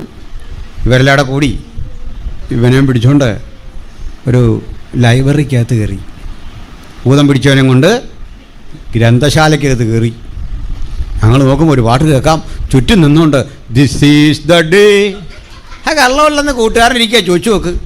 അതിന് കൊടുത്തോടം കള്ളാ പറയുന്നെങ്കിൽ വിടരുത്, ചോദിച്ചു നോക്ക്. ഭൂതത്തിൻ്റെ മുമ്പും ചുറ്റും നിന്നുകൊണ്ട് പറയാം this is the day, I will says this is the day that the Lord has made. ഒന്നും സംഭവിച്ചില്ല. ഇവിടെയൊക്കെ ഞങ്ങൾക്ക് മനസ്സിലായി കരുണയുള്ളൊരു ഭൂതമല്ല, അടിച്ചീവൻ്റെ പെട്ടതിരിക്കണ്ട, മനസ്സിലാക്കണം. ഞങ്ങൾ തിരിച്ചൊന്ന് ചോദിച്ചു പോയോ, ഇല്ല ഇത് വേറെയാ വിഷയം, ഞാൻ വേണ്ട ഇങ്ങോട്ട് വിട്, ഇതാ ഞങ്ങളുടെ കാര്യത്തിൽ ഇങ്ങോട്ട് വിട്, കൈകാര്യം ചെയ്യാമെന്ന് തോന്നുന്നു, ഇങ്ങോട്ട് വിട്. പക്ഷെ ഞങ്ങൾക്ക് വേപ്പിച്ച് തന്നില്ല. അപ്പോൾ നമുക്ക് നിർബന്ധമുണ്ടോ ഇതും കൈകാര്യം ചെയ്തുകൊണ്ടിരിക്കാൻ നേരമുണ്ടോ? ഇതൊന്നും ഇഷ്ടമുണ്ടായിട്ട് ചെയ്യുന്നതല്ലെന്ന്, ഇങ്ങോട്ട് വിട്, നമ്മൾ കൈകാര്യം ചെയ്യാമെന്ന്. അതിന് പേടിയുള്ള കാര്യമൊന്നുമല്ല. പക്ഷെ അവനെ വിടുതൽ കിട്ടി. എങ്ങനെയാണെന്ന് വെച്ചാൽ ഇതിൻ്റെ ലാസ്റ്റ് ഘട്ടത്തിൻ്റെ പ്രിൻസിപ്പിൾ നിൽക്കുമ്പം ഇവൻ മണിപ്പൂരി ഭാഷയിലുള്ള ആപ്പയുപ്പ സാധനമൊന്നുമില്ല. വിനിമാരോ തിരക്കപ്പോഴാണ് പറയുന്നത് നല്ല 24 കാരറ്റ് സാധനം ഇവൻ അടിച്ചതെന്ന്. മനസ്സിലായില്ലേ? ഞങ്ങൾ ഈ പാസ്റ്റർമാരെ പല ഭാഷയിലെ തെറി കേൾക്കുന്ന ആൾക്കാരല്ലേ, നമുക്കിതെല്ലാം അറിയാം. തെറി, അടിതട, ഇതെല്ലാം ഞങ്ങളുടെ നേരെയാണ് പലരും പരീക്ഷിക്കുന്നത്.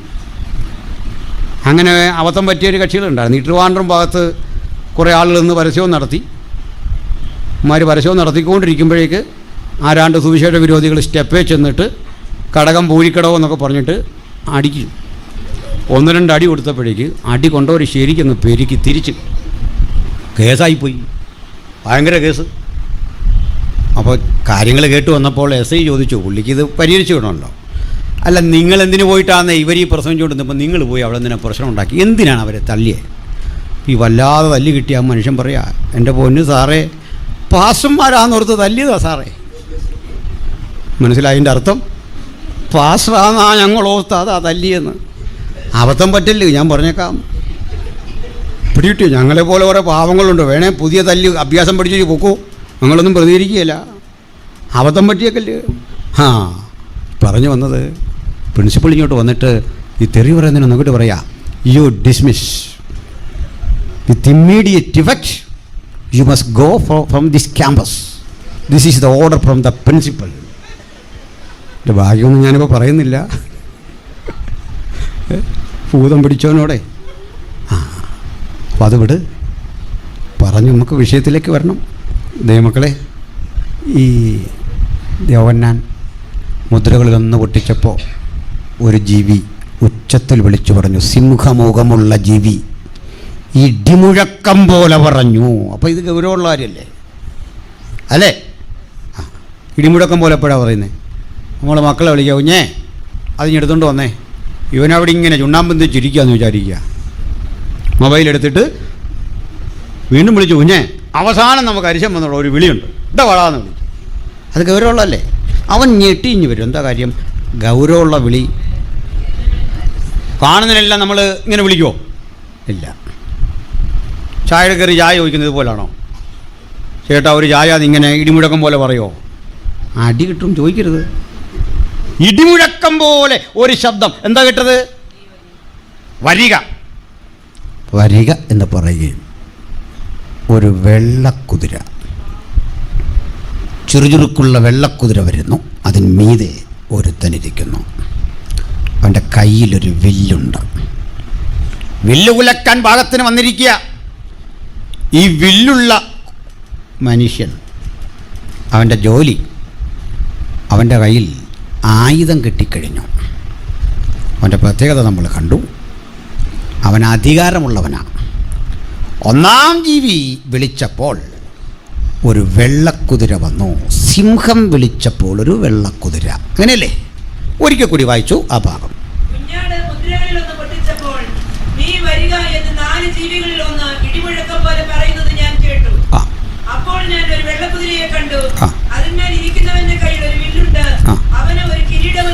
അവനൊരു അധികാരസ്ഥാനം ലഭിച്ചു, ഒരു കിരീടം. അവൻ ജയിക്കുന്നവനായും ജയിപ്പാനായും പുറപ്പെട്ടു. പ്രിയരേ, എന്താണിത്? ഞാൻ 10 കൊല്ലം മുമ്പ് എൻ്റെ നിരീക്ഷണങ്ങൾ അയ്യമ്പൽ കോളേജിൽ പഠിപ്പിച്ച നോട്ടുണ്ട്. അന്ന് പഠിപ്പിച്ച പലതും ഇന്ന് യാഥാർത്ഥ്യമായിക്കൊണ്ടിരിക്കുന്ന ഒരു കാലത്ത് നമ്മൾ വന്നിരിക്കുന്നത്. 10 കൊല്ലം മുമ്പ് പ്രിൻസ് പാസ്റ്ററുടെ new India church of God റാന്നിയിൽ തോട്ടഭാഗത്തെ ചർച്ചിൽ പഠിപ്പിച്ച പ്രസംഗിച്ച കാര്യങ്ങൾ ഇന്ന് കൺമുമ്പിൽ വന്നിരിക്കുന്ന ഒരു കാലത്താണ് നമ്മൾ വന്നിരിക്കുന്നത്. അതിന് കാരണമുണ്ട്. മുദ്രഭേദനം കഴിഞ്ഞപ്പോൾ വന്നിരിക്കുന്ന ഈ കുതിര വെള്ളക്കുതിരയാണ്. വെള്ള സമാധാനത്തിൻ്റെ പ്രതീകമായി ലോകം അംഗീകരിച്ചിട്ടുള്ള നിറമാണ്, അല്ലേ? അതിൻ്റെ മീതെ ഇരിക്കുന്നു. അവൻ അധികാരവും ലഭിച്ചു. ചില ആൾ പറയുന്നത് ഇതേ കുതിര തന്നെ നിറം മാറി വന്നതാണ് ചുവന്ന കുതിര. തെറ്റ്. വചനം പറയുന്നു മറ്റൊരു കുതിര പുറപ്പെട്ടു. ആർട്ടിക്കിൾ മാറി. അനദർ ഹോസ് ഇങ്ങനെ പറയുന്നുണ്ട്. മറ്റൊരു കുതിര പുറപ്പെട്ടു. ഇനി നമുക്കതിലേക്ക് പോകാം. കാര്യം മനസ്സിലാക്കണം. രണ്ടാം ജീവി വിളിച്ചു. കാളമുഖമുള്ള കെരൂബ് വിളിച്ചു. എങ്ങനെയാ വിളിച്ചത്? വരിക. അപ്പോൾ ഒരു ചുവന്ന കുതിര, അതിന്മീതെ ഒരുത്തൻ ഇരിക്കുന്നു. അവൻ്റെ കയ്യിൽ ഒരു വലിയ വാള്. അവൻ്റെ ജോലി അന്യോന്യം സമാധാനമെടുത്തു കളക. അതാണ് അവൻ്റെ ജോലി. ഇവ രണ്ടും പറഞ്ഞിട്ട് അടുത്തതിലേക്ക് പോകുന്നതാണ് എളുപ്പം. നമ്മുടെ കർത്താവായ യേശു ക്രിസ്തു ജഡം ധരിച്ച് ഇഹലോകത്തിലേക്ക് വന്ന അവിടുത്തെ തിരുപ്പിറവി ഒരു യാദൃച്ഛിക സംഭവം അല്ല. ആണോ? അല്ല. ഇത് വ്യാഖ്യാനിച്ചൊപ്പിക്കുന്നതുമല്ല. യേശുവിൻ്റെ വരവ്, യേശു ജനിച്ചു കഴിഞ്ഞ് നമ്മളെല്ലാം കൂടി കമ്മിറ്റി കൂടി ഒരു കന്യകാജനനമായിരുന്നു നടന്നതെന്ന് പറയുകയോ മരിച്ചു കഴിഞ്ഞ് അതിനെ മഹത്വവൽക്കരിക്കുകയോ ചെയ്യുകയല്ല. ഞാൻ യുക്തിവാദി സുഹൃത്തുക്കളുമായി നടത്തിയൊരു ക്ലബ് ഹൗസ് ചർച്ചയുണ്ട്. അവർ അത്ഭുതപ്പെട്ടു പോകുന്നൊരു പ്രമേയം അവരുടെ മുമ്പിൽ അവതരിപ്പിച്ചു. സുഹൃത്തേ, നിങ്ങൾ ക്രൂശിൽ കരയുന്ന യേശുവിനെ പറ്റി എന്നോട് ചോദിച്ചു. ഈ കരച്ചിൽ ഇങ്ങനെ കരയണമെന്ന് യാദൃച്ഛിക സംഭവമല്ല. യേശു ജനിക്കുന്നതിൻ്റെ 1000 ആണ്ട് മുമ്പ് ഇങ്ങനെ അവൻ കരയണം എന്നെഴുതി വെച്ച തെളിവ് ഞാൻ നിങ്ങൾക്ക് തന്നാൽ അംഗീകരിക്കുമോ? ഇങ്ങനെ അവൻ മരിക്കണമെന്ന് കൃത്യമെഴുതി വെച്ച തെളിവ് തന്നാൽ അംഗീകരിക്കുമോ? തെളിവ് ചരിത്രമറിയാവുന്ന നിങ്ങളോട് തെളിവ് പറയാം. ഞങ്ങളെ ഇന്നും അംഗീകരിക്കാത്ത, ഞങ്ങളുടെ ക്രിസ്തുവിനെ ദൈവമായി അംഗീകരിക്കാത്ത യഹൂദാ സമൂഹത്തിൻ്റെ മതഗ്രന്ഥമായ തോറ എന്ന പഞ്ചഗ്രന്ഥമടക്കം സങ്കീർത്തനങ്ങളടക്കം ഈ പ്രവാചക പുസ്തകങ്ങളടക്കം നിങ്ങൾ പരിശോധിക്കുക. യെശയ്യാവ് സങ്കീർത്തന പുസ്തകത്തിൽ ദാവീദ് പറയുന്നുണ്ട്, യേശു ക്രൂശിൽ കിടന്ന് ആ സംസാരിക്കുന്ന വചനം, എൻ്റെ ദൈവമേ എൻ്റെ ദൈവമേ നീ എന്നെ കൈവിട്ടതെന്തെന്ന് 22 സങ്കീർത്തനം എഴുതുന്നത് ഈ സംഭവത്തിനും 1000 ആണ്ട് പിറകിലാണ്. എൻ്റെ അങ്കിക്കായി അവർ ചീട്ടിടുന്നു എന്ന് പറഞ്ഞത് 1000 ആണ്ട് പിന്നിലാണ്. 700 പരം വർഷങ്ങൾക്കപ്പുറത്താണ് യേശുവിൻ്റെ ദാരുണ അന്ത്യത്തെക്കുറിച്ച് പ്രവാചകൻ പ്രവചിച്ചത്, ഞങ്ങൾ കേൾപ്പിച്ചത്. ആർ വിശ്വസിച്ചിരിക്കുന്നു? യഹോവയുടെ ഭുജം ആർക്ക് വെളിപ്പെട്ടിരിക്കുന്നു? അവൻ ഇളയ തൈ പോലെയും വരണ്ട നിലത്തുനിന്ന് വേർമുളയ്ക്കുന്നത് പോലെയും അവന്റെ മുമ്പാകെ വളരും. അവന് രൂപഗുണമില്ല, കോമളത്വമില്ല, കണ്ടാൽ ആഗ്രഹിക്കത്തക്ക സൗന്ദര്യവുമില്ല. അവൻ മനുഷ്യരാൽ അടിക്കപ്പെട്ടും ത്യജിക്കപ്പെട്ടും വ്യസനപാത്രമായും രോഗം ശീലിച്ചവനായിരുന്നു. അവനെ കാണുന്നവർ മുഖം മറച്ചു കളയത്തക്കവണ്ണം അവൻ നിന്ദിതനായിരുന്നു എന്ന് യെശയ്യാവ് എഴുതി പിടിപ്പിക്കുമ്പോൾ യേശു ജനിച്ചിട്ടില്ല. കാലങ്ങൾ കാലങ്ങൾ കാലങ്ങൾ അല്ലല്ല, നൂറ്റാണ്ടുകൾക്ക് ശേഷമാണ് അരിമനാഥനായ യേശു ഭൂജാതനായത്. അതുകൊണ്ട് യേശുവിന്റെ ശബ്ദം നൂറ്റാണ്ടുകളിലൂടെ ഒഴുകി വന്ന പ്രവാഹമാണ്. ആ പ്രവചനത്തിന്റെ പ്രവാഹത്തിന് തടയിടാൻ ലോകത്തിൽ ഒരു ശക്തിക്കും കഴിയില്ല. അതത്രേ ബൈബിളിന്റെ ഔന്നത്യം, അതത്രേ സുവിശേഷത്തിന്റെ കരുത്ത്, അതത്രേ സുവിശേഷത്തിന്റെ മഹാത്മ്യം. അതുകൊണ്ട് ഈ ക്രൂശിൽ കിടക്കുന്നവന്റെ അന്ത്യനിമിഷങ്ങൾ കണ്ടിട്ട് അഭിമാന പുരസ്സരം ഞങ്ങൾ വിളിച്ചു പറയുക, ഇത് യാദൃച്ഛികമല്ല. യേശുവിന്റെ ജനനം, യേശുവിന്റെ മരണവും യാദൃച്ഛികമല്ല. അതുകൊണ്ട് യേശുവിന്റെ ജനനം എങ്ങനെ ജനിക്കണമെന്ന് കൃത്യം എഴുതി വെച്ചു. കന്യക ഗർഭിണിയായി ഒരു മകനെ പ്രസവിക്കും.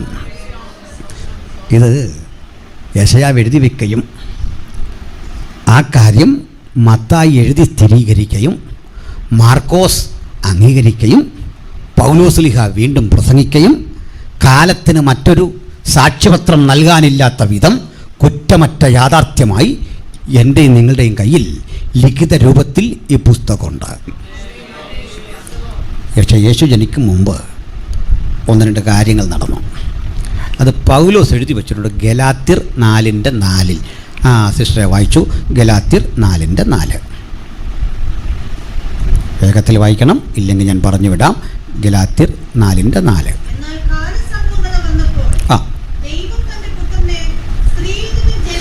മതി, അത്രയും മതി നമുക്ക്. കാലസമ്പൂർണത വന്നപ്പോൾ ദൈവം തൻ്റെ പുത്രനെ സ്ത്രീയിൽ നിന്നു ജനിച്ചവനായി. മതി. കർത്താവ് ജനിച്ചപ്പോഴാ കാലസമ്പൂർണത എന്ന് പറഞ്ഞാൽ എന്താ? കാലം സമ്പൂർണമായി. അപ്പോൾ അത് കഴിഞ്ഞ് കാലം ഇല്ലായിരുന്നോ? അപ്പോൾ അതിൻ്റെ അർത്ഥം അറിയണ്ടേ? Fullness of time. അതെന്താ? പറയാം. യേശു എന്തിനാ ലോകത്തിൽ വന്നേ? ലോകം മുഴുവൻ തൻ്റെ സുവിശേഷം എത്തിക്കുവാൻ. പക്ഷെ അത് ഭരമേൽപ്പിച്ചത് ശിഷ്യന്മാരെയാണ്, യേശു നേരിട്ടല്ല. ഇന്നത് നമ്മളെ ഏൽപ്പിച്ചിരിക്കുകയല്ലേ? നിങ്ങൾ ആലോചിച്ച്, പണമില്ലാത്തവൻ, പിറക്കാൻ ഇടമില്ലാത്തവൻ, ജനിക്കാൻ ഗർഭം ധരിക്കാൻ ഒരു ഉദരം കടം വാങ്ങിയവൻ, പിറവി കൊള്ളാൻ വഴിയോരം തിരഞ്ഞെടുത്തവൻ, സഞ്ചരിക്കാൻ കഴുതയെ കടമെടുത്തവൻ, ഭക്ഷണം കഴിക്കാൻ മാളിക മുറി ചോദിച്ചു വാങ്ങിയവൻ. ഇതാണ് യേശു. ഒറ്റ ഭാഷയിലെ യേശു പ്രസംഗിച്ചിട്ടുള്ളൂ. യേശു പല ഭാഷയിൽ സംസാരിച്ചിട്ടുണ്ട്. അതിന് തെളിവൊക്കെ വേണേൽ ഞാൻ തരാം. പക്ഷേ പ്രസംഗിച്ച ഒരു ഭാഷയുള്ളൂ, അരാമിക്ക്. അത് കേൾക്കാൻ ഒരു ചെറിയ സമൂഹമേ ഉള്ളൂ. സത്യത്തിൽ അതിൻ്റെ അന്നത്തെ ഘടന വെച്ച് അന്നേ പൊട്ടിപ്പോകേണ്ട മാർഗം. അനഭ്യസ്തവിദ്യരായ പത്രോസും യോഹന്നാനും സമ്പന്നരല്ലാത്ത കുറേ പാവങ്ങൾ. യേശുവിൻ്റെ ഭാഷ ഏറ്റവും ലളിതമായ 120 മൈലിൻ്റെ ചുറ്റളവിൽ ഒതുങ്ങി നിൽക്കുന്ന അരാമിക്ക് ഭാഷ. അവൻ പാലസ്തീനിയെ വിട്ട് പുറത്തു പോയില്ല. പക്ഷേ പാലസ്തീനിയായുടെ പർവ്വത പ്രദേശങ്ങളിൽ ഉയർന്നു നിന്നുകൊണ്ട് യേശു തൊടുത്തുവിട്ട ആശയ അസ്ത്രങ്ങൾ കാലത്തിൻ്റെ സകല വെല്ലുവിളികളെയും അതിജീവിച്ച് 2000 വർഷമായി ലോകത്തിൻ്റെ 5 വൻകരകളിലും 24 മണിക്കൂറും ഇടതടവില്ലാതെ കേട്ടുകൊണ്ടിരിക്കുന്ന ഒരൊറ്റ ശബ്ദം യേശുവിനെ കുറിച്ചുള്ളതാണ്. ആഫ്രിക്കയിൽ, അന്റാർട്ടിക്കയിൽ, ഏഷ്യയിൽ എല്ലാ വൻകരകളിലും മനുഷ്യസ്പർശമുള്ള മണ്ഡലങ്ങളിലൊക്കെ കേട്ടുകൊണ്ടിരിക്കുന്ന ശബ്ദം യേശുവിൻ്റെ ശബ്ദമാണ്. ആ യേശുവിനെയാ ഞാനും വിളിക്കുന്നത് ഓർക്കുമ്പോൾ അഭിമാനമുള്ള ദൈവമക്കളെ ഓർത്ത് കർത്താവിനെ സ്തുതിക്കുന്നു. എല്ലാ നാവും യേശുക്രിസ്തു കർത്താവെന്ന് ഏറ്റുചൊല്ലുമാറ് മഹാശബ്ദത്തിൻ്റെ ഉടമയാ നമ്മൾ ഇന്ന് ആരാധിക്കുന്നത്.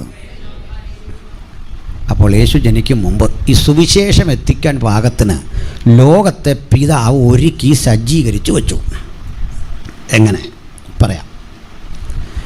യേശു ജനിക്കും മുമ്പ് ഈ ലോകത്തെ ദൈവം കൊടുത്തത് ആദ്യം ഈ ബാബിലോന്യരുടെ കയ്യിലാണ്. അവർ ലോകത്തെ ഭരിച്ചു.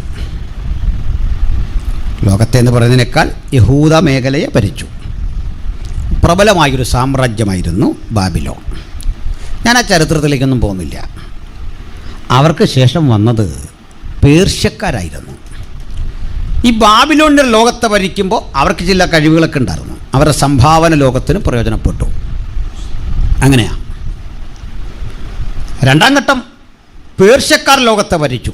അവരും ലോകത്തിന് ഒത്തിരി കോൺട്രിബ്യൂഷൻ കൊടുത്തിട്ടുണ്ട്. ഇന്നും അതിൻ്റെ അനുരണനങ്ങൾ ലോകത്തിൽ കാണാം. എന്ന് പറഞ്ഞാൽ ഞാനിട്ടിരിക്കുന്ന ഈ ജുബ്ബ ആത്മാവ് പറഞ്ഞിട്ടോ വെളിപ്പാട് കണ്ടിട്ടോ ഇട്ടതല്ല. ഇത് പേർഷ്യൻ കൾച്ചറാണ്. പിടികിട്ടിയോ? പേർഷ്യൻ കൾച്ചറാണ്. ഈ വിരിച്ചിരിക്കുന്ന പരവതാനി, ഈ വിട്ടിരിക്കുന്ന സംഗതിയില്ലേ, ഇത് പേർഷ്യക്കാരൻ്റെ സംഭാവനയാണ്.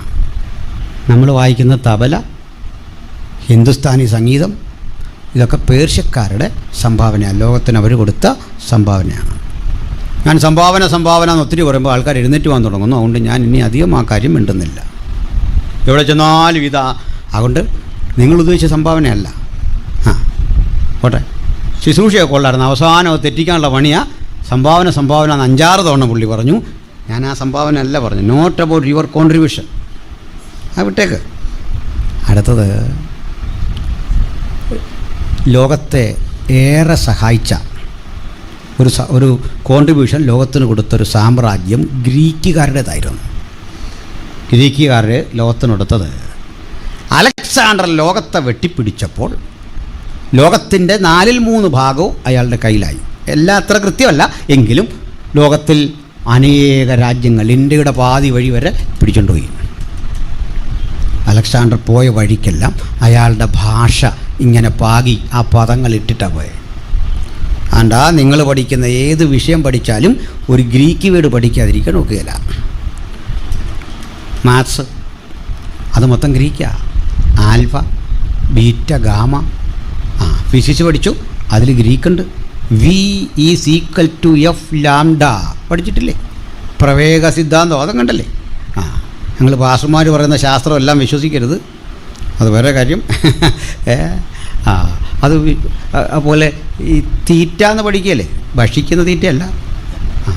Sign theta, cos theta, tan theta, ഇതെല്ലാം ഗ്രീക്ക. അത് വിട്ട് നമുക്ക് വൈദ്യശാസ്ത്രത്തിലേക്ക് വരാം. നിങ്ങൾ പറയില്ലേ, ഒരു ഓർത്തോപീഡിയാട്രീഷ്യനെ കാണാൻ പോയതാണ്, അല്ലെ പറയും പീഡിയാട്രീഷ്യനെ കാണാൻ പോയതാണ്. പീഡിയാട്രീഷ്യൻ ഗ്രീക്ക് വേർഡ് പൈഡിയ. ചിൽഡ്രൻ, നിങ്ങൾ തിരിഞ്ഞ് ശിശുക്കളെ പോലായി വരണം. പൈഡിയ. യേശു തൻ്റെ അമ്മയായ മറിയെ വിളിച്ചു ഗുനൈ എന്ന് വെച്ചാൽ സ്ത്രീയെ. ഗുനൈ അതിൽ നിന്ന് ഗൈനക്കോളജി, സ്ത്രീയെ പറ്റിയുള്ള പഠനം. ഞാൻ നിൻ്റെ ഹൃദയങ്ങളെയും ഉൾപ്പൂവുകളെയും ആരായുന്ന ദൈവം. ഗ്രീക്കിൽ കിടക്കുക. എനിക്ക് നിൻ്റെ നെഫ്രോണും കാർഡിയായും അറിയാം. കിട്ടിയോ? നെഫ്രോൺ, കാർഡിയ, ന്യൂറോൺ, ഇതെല്ലാം ഈ പുസ്തകത്തിലുള്ള സാധനം. ഗ്രീക്ക് ഭാഷ മനസ്സിലായില്ലേ? ബുദ്ധിമാന്മാരുടെ ഭാഷയായിരുന്നു ഗ്രീക്ക്. ഈ ഭാഷ ലോകം മുഴുവൻ നിറച്ചു. അതുകൊണ്ട് എന്താ പഠിച്ചാലും ഗ്രീക്ക് പഠിക്കണം. അത് കഴിഞ്ഞ് പുള്ളിക്ക് പക്ഷേ ഈ ഭാഷയിൽ അധികം ലോകത്തെ ഭരിക്കാൻ കഴിഞ്ഞില്ല. ആൾ മരിച്ചുപോയി. 30-33 വയസ്സേ ഉള്ളൂ. അത് മരണവീട്ടിൽ കേട്ട് അലക്സാണ്ടർ പോലും മടുത്തത് കൊണ്ട് ഞാനത് മിണ്ടുന്നില്ല. ശവപ്പെട്ടി കൈ പുറത്തു വിട്ടണമെന്നൊക്കെ ഉള്ള കേട്ട് അവിടെ വിട്ടേക്കാം. അലക്സാണ്ടർ മരിച്ചു. ഭാഷ ലോകം മുഴുവൻ എത്തിച്ചു. പിന്നാലെ വന്നത് റോമക്കാരാണ്. റോമക്കാരുടെ സന്തോഷം വികസനം, ഇൻഫ്രാസ്ട്രക്ചർ ശരിയാക്കുക. നല്ല ഹൈവേകൾ പണിയാണ്. നമ്മളൊക്കെ ഈ ഹൈവേ എന്ന് മനസ്സിലാക്കിയിരിക്കുന്നത് വാസ്തവത്തിൽ ഹൈവേ കണ്ടാൽ നമ്മൾ അന്തിച്ചു. നമ്മുടെ നാട്ടിൽ ഈ ഹൈവേ ഉണ്ടാകുന്നത് ഉള്ള റോഡിന് നടുവിലൂടെ കുമ്മായങ്കലയ്ക്ക് ഒരു വഴ. ഇതാണോ ഹൈവേ? ഓട്ടെ. ഇപ്പം നല്ല PWD ഒക്കെ കേട്ടോ, അത് വേറൊരു സത്യം. ഇല്ല, ഞാൻ ആ മിനിസ്ട്രിക്കെതിരെയൊന്നുമല്ല, നല്ല മിനിസ്റ്ററാണ് PWD, അതിനെതിരെ പറഞ്ഞല്ല. നമ്മുടെ നാട്ടിൽ അതേ പറ്റൂ, മലയൊക്കെ ആയതുകൊണ്ട് ഇങ്ങനെ വളഞ്ഞും തിരിഞ്ഞൊക്കെ പറ്റുള്ളൂ. പക്ഷെ റോമക്കാരിങ്ങനെ വളഞ്ഞ് റോഡൊന്നും വെട്ടില്ല. വളഞ്ഞ് ചെരിഞ്ഞ റോഡുകൾ നല്ല സ്ട്രെയിറ്റായിട്ട് വെട്ടിച്ചു. 2 ഭാഗത്തും തണൽ മരങ്ങൾ വെച്ചു. ചുമട് കൊണ്ട് വെക്കാൻ വേണ്ടി എന്താ പറയുക, അത്താണികൾ അല്ലെങ്കിൽ ചുമട് താങ്ങികൾ വെച്ചു. നമ്മുടെ നാട്ടിലും ചിലയിടത്തൊക്കെ അപൂർവമായിട്ട് കാണാം. തണൽ മരങ്ങൾക്കിടയിലൂടെയുള്ള യാത്ര. അതുകൂടാതെ കടലിലും ചില പരിഷ്കാരങ്ങൾ വരുത്തി. തന്നു കേട്ടു. വളഞ്ഞ് തിരിഞ്ഞു കിടക്കുന്ന കടലിൻ്റെ തീരങ്ങളിൽ കനാലുകൾ വെട്ടി ഏകീകരിച്ചു. മനസ്സിലായോ? കനാലുകൾ വെട്ടി ഏകീകരിച്ചു. പിന്നെയുണ്ട് നദികൾ, പല വഴിക്കൊഴുകുന്ന നദികളെ തമ്മിൽ ഏകീകരിച്ച് കനാലുകൾ വെട്ടി ഒന്നാക്കി. എല്ലാം മനസ്സിലായോ? നിങ്ങൾക്ക് മനസ്സിലാകത്തില്ല, സഹോദരിമാർക്ക് പ്രത്യേകിച്ച് മനസ്സിലാകത്തതിന് കാരണമുണ്ട്. നമ്മുടെ രാജ്യത്ത് ഞാൻ സ്ഥിരം കേൾക്കുന്നൊരു വാർത്ത, ഒരു 15 വർഷമായിട്ട് കേൾക്കുന്നതാണ്. ഇന്ത്യയിലെ പല നദികളെ ഒരുമിച്ച് ചേർക്കാൻ സർക്കാർ കോടിക്കണക്കിന് രൂപ ചെലവഴിച്ചു. കാരണം ചിലയിടത്ത് പ്രളയം വരുന്നു, അപ്പോൾ അപ്പുറത്ത് വെള്ളമില്ല. അപ്പോൾ ഈ വെള്ളം വെട്ടി അങ്ങോട്ട് ചീപ്പ് വെച്ച്, ചീപ്പെന്ന് ഞാൻ പറയുന്നത് അതിൻ്റെ ടെക്നിക്കൽ പേരാണ്, അത് വെച്ച് തിരിച്ച് അങ്ങോട്ട് വിട്ട് ആ വെള്ളം അങ്ങ് പൊക്കോളും. ഇവിടുത്തെ പ്രളയം മാറും, അവിടെ വെള്ളവും കിട്ടും. നല്ല പദ്ധതിയായിരുന്നു, ആരും തടഞ്ഞിട്ടല്ല, എല്ലാവർക്കും ഇഷ്ടമായിരുന്നു. ഫണ്ടും ചിലവഴിച്ചു. പക്ഷെ അത് നീങ്ങുന്നില്ല. അതിൻ്റെ കാരണം എന്താണെന്ന് എനിക്കറിയത്തില്ല. കൂടോത്രമാണോ, ആരിലും ബന്ധിച്ച് പ്രാർത്ഥിച്ചോ, ഇതൊന്നും എനിക്കറിയില്ല. പക്ഷെ ഞാൻ കണ്ടുപിടിച്ചൊരു കാരണമുണ്ട്. ഇതൊന്നും വിജയിക്കുകയില്ല ഇന്ത്യയിൽ. അതിൻ്റെ കാരണം നമ്മുടെ നാട്ടിലെ നദികളിൽ ഒരു നദി ഒഴികെ ബാക്കിയെല്ലാ നദികളുടെയും പേര് സ്ത്രീകളുടെ പേരാണ്. ഗംഗ, യമുന, സരയു. സ്ത്രീകൾ ചോദിച്ചു പോവോ എവിടെയെങ്കിലും? എവിടെയെങ്കിലും ചോദിച്ചു പോകും. ഒരു മീറ്റിങ്ങിന് യോജിച്ചൊന്ന് പോകുമോ നിങ്ങളൊന്ന് ആലോചിച്ചു. ഞങ്ങളെത്ര വർഷമായിട്ട് ഹൈസ്കൂളിലാണ് ജീവിതം. അവിടെ സ്ത്രീകളുടെ ഹോസ്റ്റലുണ്ട്, ആൺകുട്ടികളുടെ ഹോസ്റ്റലുണ്ട്. ഈ ആൺകുട്ടികളുടെ ഹോസ്റ്റലിടയ്ക്ക് വഴക്കും ബഹളമൊക്കെ ഉണ്ടെങ്കിലും ഈ പിരിയുന്നതിൻ്റെ അന്ന് ഭയങ്കര സങ്കടമാണ്. ക്ഷമയൊക്കെ പറഞ്ഞ് കെട്ടിപ്പിടിച്ചേ പോകുള്ളൂ. അന്നും പക വെച്ച് പോവാ പെൺപിള്ളേർ. ഞാൻ കാണിച്ചു തരാമെന്ന് പറഞ്ഞു. മനസ്സിലായോ? യോജിക്കുകയില്ല. ഞാൻ തന്നെയാണ് നിങ്ങളുടെ ഗുണങ്ങളെല്ലാം പറഞ്ഞു തുടങ്ങിയേ. ഇതേ കൂടെ പറഞ്ഞില്ല നോക്കുമോ? നമുക്ക് യോജിച്ച് പോകണോ എന്തെങ്കിലും? സന്തോഷമല്ലേ? സ്തോത്രം. അപ്പോൾ ഈ നദികളെ തമ്മിൽ ഏകീകരിച്ചു റോമക്കാർ. ഇതുകൊണ്ട് ഗുണമുണ്ടായത് റോമക്കാർക്കല്ലെന്ന്. 6 മാസം കൊണ്ടൊക്കെ ഇങ്ങനെ കപ്പൽ വഴി യാത്ര ചെയ്യാവുന്ന ദൂരം 3-4 ദിവസം കൊണ്ട് ചെല്ലാവുന്നതായി. Achaia to Corinth, Corinth to Ephesus, കടൽ വഴിയുള്ള യാത്ര പെട്ടെന്നായി. സർക്കാർ കടൽ കൊള്ളക്കാരെ അമർച്ച ചെയ്തു. കുതിരവണ്ടി പോലെയൊക്കെയുള്ള അന്നത്തെ വണ്ടിയിൽ യാത്ര ചെയ്യുന്നവർക്ക് നേരെയുള്ള റോഡുകൾ അധികം പ്രയോജനം ചെയ്തു. അങ്ങനെയാണ് എല്ലാ റോഡും റോമിലേക്കെന്നൊരു വഴമൊഴി തന്നെ ഉണ്ടായത്. കേട്ടല്ലോ? ഇത് രണ്ടും പ്രയോജനപ്പെടുത്തിയത് റോമക്കാരോ ഗ്രീക്കുകാരോ അല്ല, നമ്മുടെ പൗലോസും ഒക്കെയാണ്. ഈ വഴി ഇങ്ങനെ കിട്ടിയില്ലെങ്കിൽ സുവിശേഷം പറയാൻ നമുക്ക് സൗകര്യം ഉണ്ടാകുമെന്ന് വെച്ചാൽ ഇല്ല. അതുകൊണ്ട് കേരളയിലുമൊക്കെ വരട്ടെ, വിമാനത്താവളവും വരട്ടെ. അതൊക്കെ നമുക്ക് നല്ലതാണെന്ന് വിശ്വസിക്കുന്ന ഒരാളാണ് ഞാൻ. അതിന് കാരണം നമ്മൾ തടഞ്ഞ ഇതെല്ലാം വരുമോ വരാതിരിക്കുമോ? അതതിൻ്റെ വഴിക്ക് വരട്ടെ. വേഗത മുഖമുദ്രയാക്കിയ ഒരു ലോകത്തിൻ്റെ അടയാളങ്ങൾ ഇങ്ങനെ രൂപപ്പെടും. അതായി പറഞ്ഞു വരുന്നത്. അന്ന് പെട്ടെന്ന് സുവിശേഷം പറയാൻ പറ്റി. റോമർക്ക് ലേഖനം എഴുതുമ്പോൾ പൗലോസ് പറയുക, നിങ്ങളുടെ വിശ്വാസം മുഴുവൻ ലോകത്തിലും പ്രസിദ്ധമായിരിക്കുന്നു. എല്ലായിടത്തും സുവിശേഷം എത്തിച്ചു. അങ്ങനെ സുവിശേഷം ലോകത്തോട് മുഴുവൻ പ്രസംഗിക്കാൻ വേണ്ട ഒരു ഇൻഫ്രാസ്ട്രക്ചർ പ്രകൃതിയെ ഉപയോഗിച്ച്, രാജാക്കന്മാരുപയോഗിച്ച് ദൈവം സജ്ജീകരിച്ചിട്ട യേശുവിനെ ഇവിടേക്ക് അയച്ചത്. അതിൻ്റെ പേരാ കാലസമ്പൂർണത. തെറ്റിക്കോ? ഞാൻ വിഷയം വിട്ടു പോകുന്ന നിങ്ങളോർത്തല്ല, ഇതാണ് കാലസമ്പൂർണത. മനസ്സിലായോ? ശ്രദ്ധിക്കാതെ നിൻ്റെ ദോഷം പിടികിട്ടിയോ? ശ്രദ്ധിച്ച്. അവസാനത്തെ 1-2 കാര്യങ്ങൾ കൂടിയുണ്ട്. ഇവിടെ അന്ന് ലോകത്ത് സുവിശേഷം ലോകത്തോട് അറിയിക്കാൻ വേണ്ട സകല സജ്ജീകരണങ്ങളും ദൈവത്താൽ ഒരുക്കി വച്ചിട്ട് യേശുവിനെ കൃപയും സത്യവും നിറഞ്ഞവനായി ലോകത്തിൽ അയച്ചിരിക്കുന്നത് പോലെ നിങ്ങൾ തല ഉയർത്തി സൂക്ഷ്മമായി ലോകത്തിലേക്ക് കണ്ണോടിച്ചാൽ ഒരു കാഴ്ച കാണാം. ലോകം വീണ്ടും ഒരു രാജാവിനെ എതിരേൽക്കാൻ അറിയാതെ ഒരുങ്ങിക്കൊണ്ടിരിക്കുന്നു. നോക്ക്, ലോകത്തൊന്നാം തരം റോഡുകൾ, റെയിൽവേ, എയർപോർട്ടുകൾ, ഫാസ്റ്റസ്റ്റ് വേ ഓഫ് കമ്മ്യൂണിക്കേഷൻ, ഏറ്റവും വേഗതയേറിയ വാർത്താവിനിമയ സൗകര്യങ്ങൾ, ഏറ്റവും നല്ല റോഡുകൾ, ഏറ്റവും മനോഹരമായ മറ്റ് ഇൻഫ്രാസ്ട്രക്ചർ സൗകര്യങ്ങളെല്ലാം ഒരുക്കിയിരിക്കുന്ന ലോകത്ത് ലോകം ഒരു ഭാഷയ്ക്ക് കീഴിലേക്ക് വരുന്നു. ശ്രദ്ധിച്ചോ? ലോകം ഒരു ഭാഷയ്ക്ക് കീഴിൽ. എന്തിനെന്ന് പറയാം? അതിലും വലിയ വിഷയമാണ് നമ്മുടെ പക്കലിരിക്കുന്ന ഈ മൊബൈൽ. ഞാൻ ആദ്യമൊക്കെ കേട്ട, ഞാൻ പണ്ട് മുതലേ ഈ ടെക്നോളജിയോട് മുഖം തിരിച്ച് നിൽക്കുന്ന ഒരാളല്ല. മൊബൈലൊക്കെ ഇറങ്ങിയ കാലം മുതലേ, ഏതാണ്ട് ഇറങ്ങിയ കാലം മുതലൊക്കെ ഉപയോഗിക്കുമായിരുന്നു, ആവശ്യമായിരുന്നു. അന്നൊക്കെ കേട്ടത് എനിക്ക് മൊബൈലില്ല എന്ന് പറഞ്ഞ ആളുകളെയാണ്. പിന്നെ മൊബൈലായി കഴിഞ്ഞാൽ പറഞ്ഞു ആൻഡ്രോയിഡില്ല, ഒരു സാധാ മൊബൈലാണ് ഞാൻ ഉപയോഗിക്കുന്നത്. അത് കഴിഞ്ഞ് ഉപവാസം എടുത്ത് പ്രാർത്ഥിക്കുന്നു പലരും ഇങ്ങനെയുള്ള ആൻഡ്രോയിഡ് ഫോണുകൾ കിട്ടാൻ. പിന്നെ പറയാൻ തുടങ്ങി എനിക്ക് വാട്സാപ്പില്ല, ഫേസ്ബുക്കില്ല, ഇൻസ്റ്റഗ്രാമില്ല, യൂട്യൂബ് എന്താണെന്ന് എനിക്കറിയില്ല. നിങ്ങളൊരു നൂറ്റാണ്ട് പുറകില്ല എന്നർത്ഥം. കാളവണ്ടിയിൽ യാത്ര ചെയ്താൽ ഈ കാലത്തിനൊപ്പം പോകാൻ പറ്റില്ല. Use this facilities, timely technology for timeless truth. സമയാതീതമായ സന്ദേശത്തിൻ്റെ പ്രചരണത്തിന് സമയോചിതമായ ടെക്നോളജി യൂസ് ചെയ്യണം. ഇങ്ങനെ ചെയ്താൽ നമ്മളിവിടെ വന്നേന്ന്. എല്ലാത്തരം കണ്ടുപിടുത്തങ്ങളുടെയും പിന്നിൽ, മനുഷ്യരാശിക്ക് ഗുണം ചെയ്യുന്ന കണ്ടുപിടുത്തങ്ങളുടെ എല്ലാം പിന്നിൽ പ്രാർത്ഥിക്കുന്ന ഒരു ദൈവവൃത്തൻ്റെ ഇടപെടലുണ്ടായിരുന്നു. എൻ്റെ മുമ്പിലിരുന്ന നിരീശ്വരന്മാരായ ആളുകൾ ചർച്ചയ്ക്ക് വന്നപ്പോൾ ഞാൻ ചോദിച്ച ചോദ്യം, 2000 ആണ്ടായിട്ട് നിങ്ങൾ ലോകത്തിന് കൊടുത്ത സംഭാവന പറയണം, ഞങ്ങൾ ദൈവമക്കൾ കൊടുത്ത സംഭാവനകളെ പറയാം. ലോകത്തിന് വൈദ്യുതി, ഡാമുകളുടെ നിർമ്മാണം, റോഡുകളുടെ നിർമ്മാണം, കൃത്രിമ ശ്വാസം കൊടുക്കുന്ന സൗകര്യം, വൈദ്യശാസ്ത്രം, ഈ മേഖലയിലൊക്കെ തന്നെ പ്രാർത്ഥിച്ച ദൈവവൃത്തന്മാരുടെ ഇടപെടലായിരുന്നു സജീവം. ഗ്രിഗർ മെൻഡൽ ഒരു കത്തോലിക്ക പാതിരിയായിരുന്നെങ്കിൽ ഐസക് ന്യൂട്ടൺ എന്നെയും നിങ്ങളെയും പോലെ വീണ്ടും ജന്മം പ്രാപിച്ച ഒരു വിശ്വാസിയായിരുന്നു.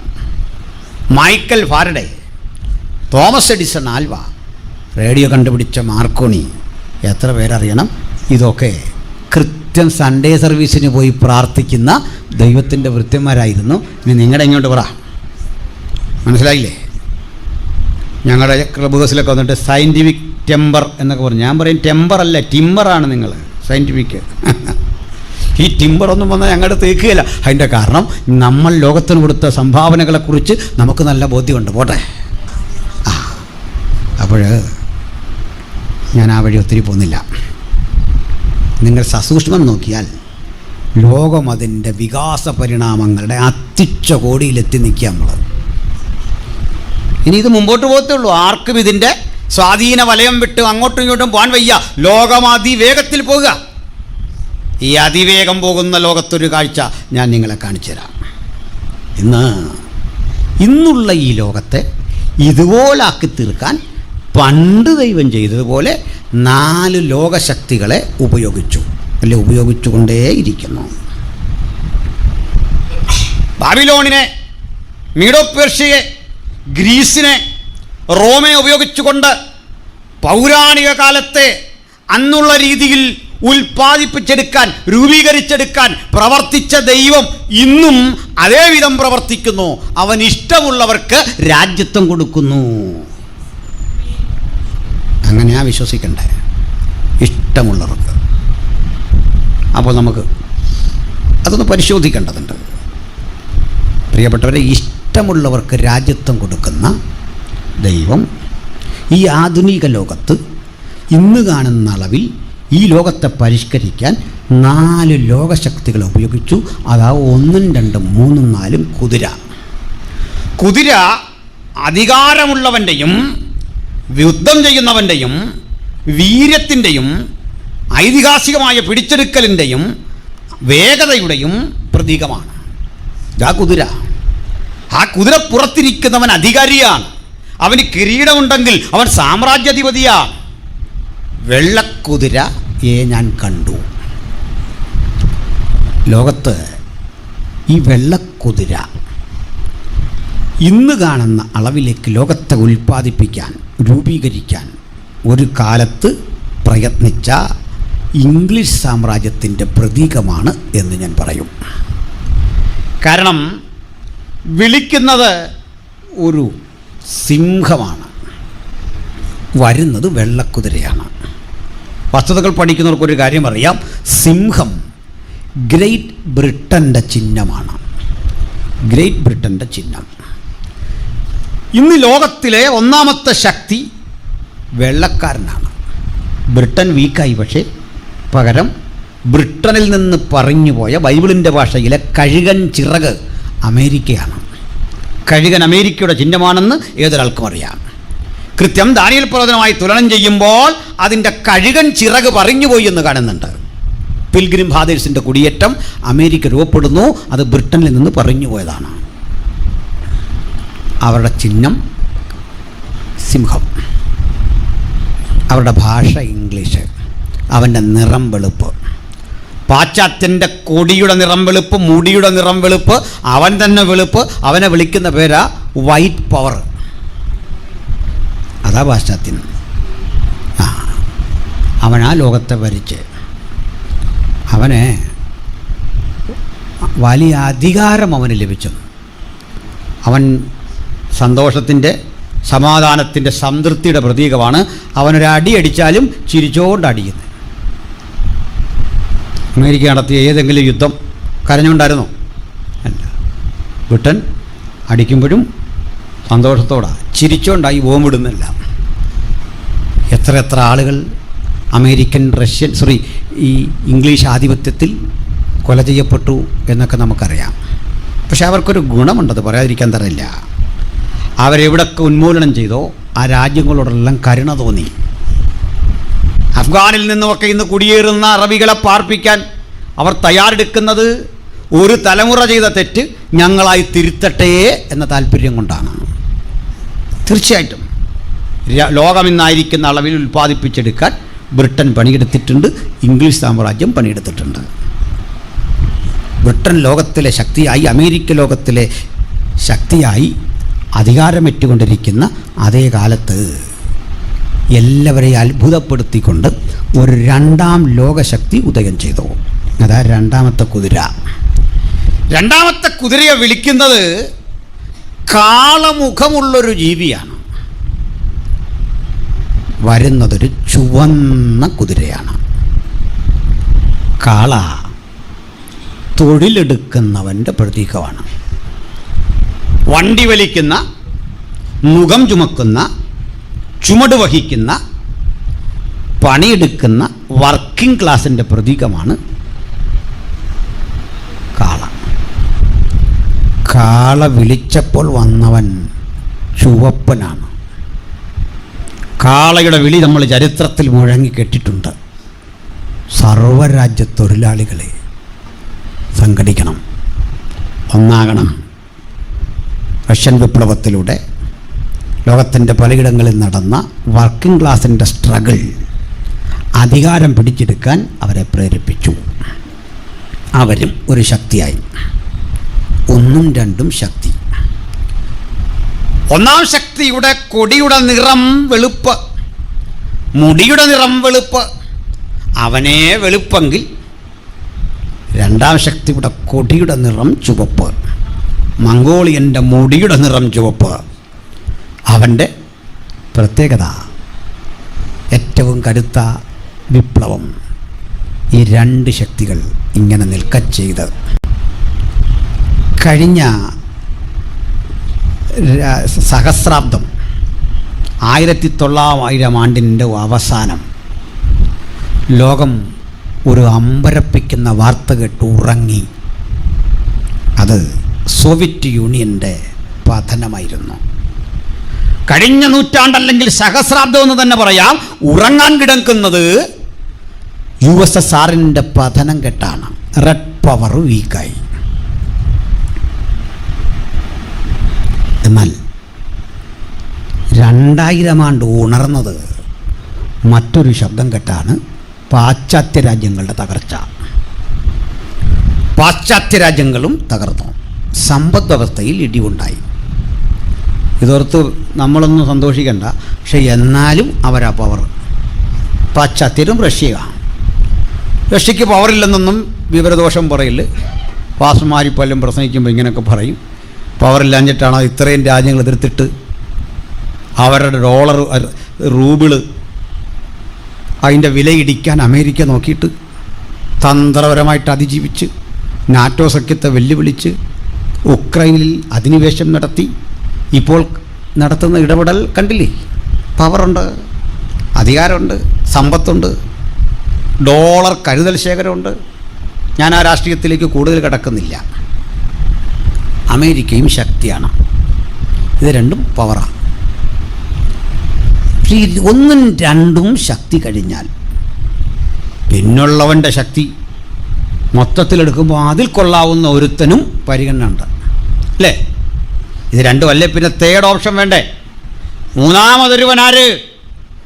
ആ തേർഡ് ഓപ്ഷൻ പരിശോധിച്ചപ്പോൾ ഒന്നാം ലോകം വെളുപ്പാണെങ്കിൽ, രണ്ടാം ലോകം ചുവപ്പാണെങ്കിൽ, മൂന്നാം ലോകം കറുപ്പ്. സാമൂഹ്യശാസ്ത്രകാരന്മാരുടെ നിരീക്ഷണത്തിൽ റഷ്യയും അമേരിക്കയും കഴിഞ്ഞുള്ള ലോകത്തെ അവർ വിളിക്കും തേർഡ് വേൾഡ്.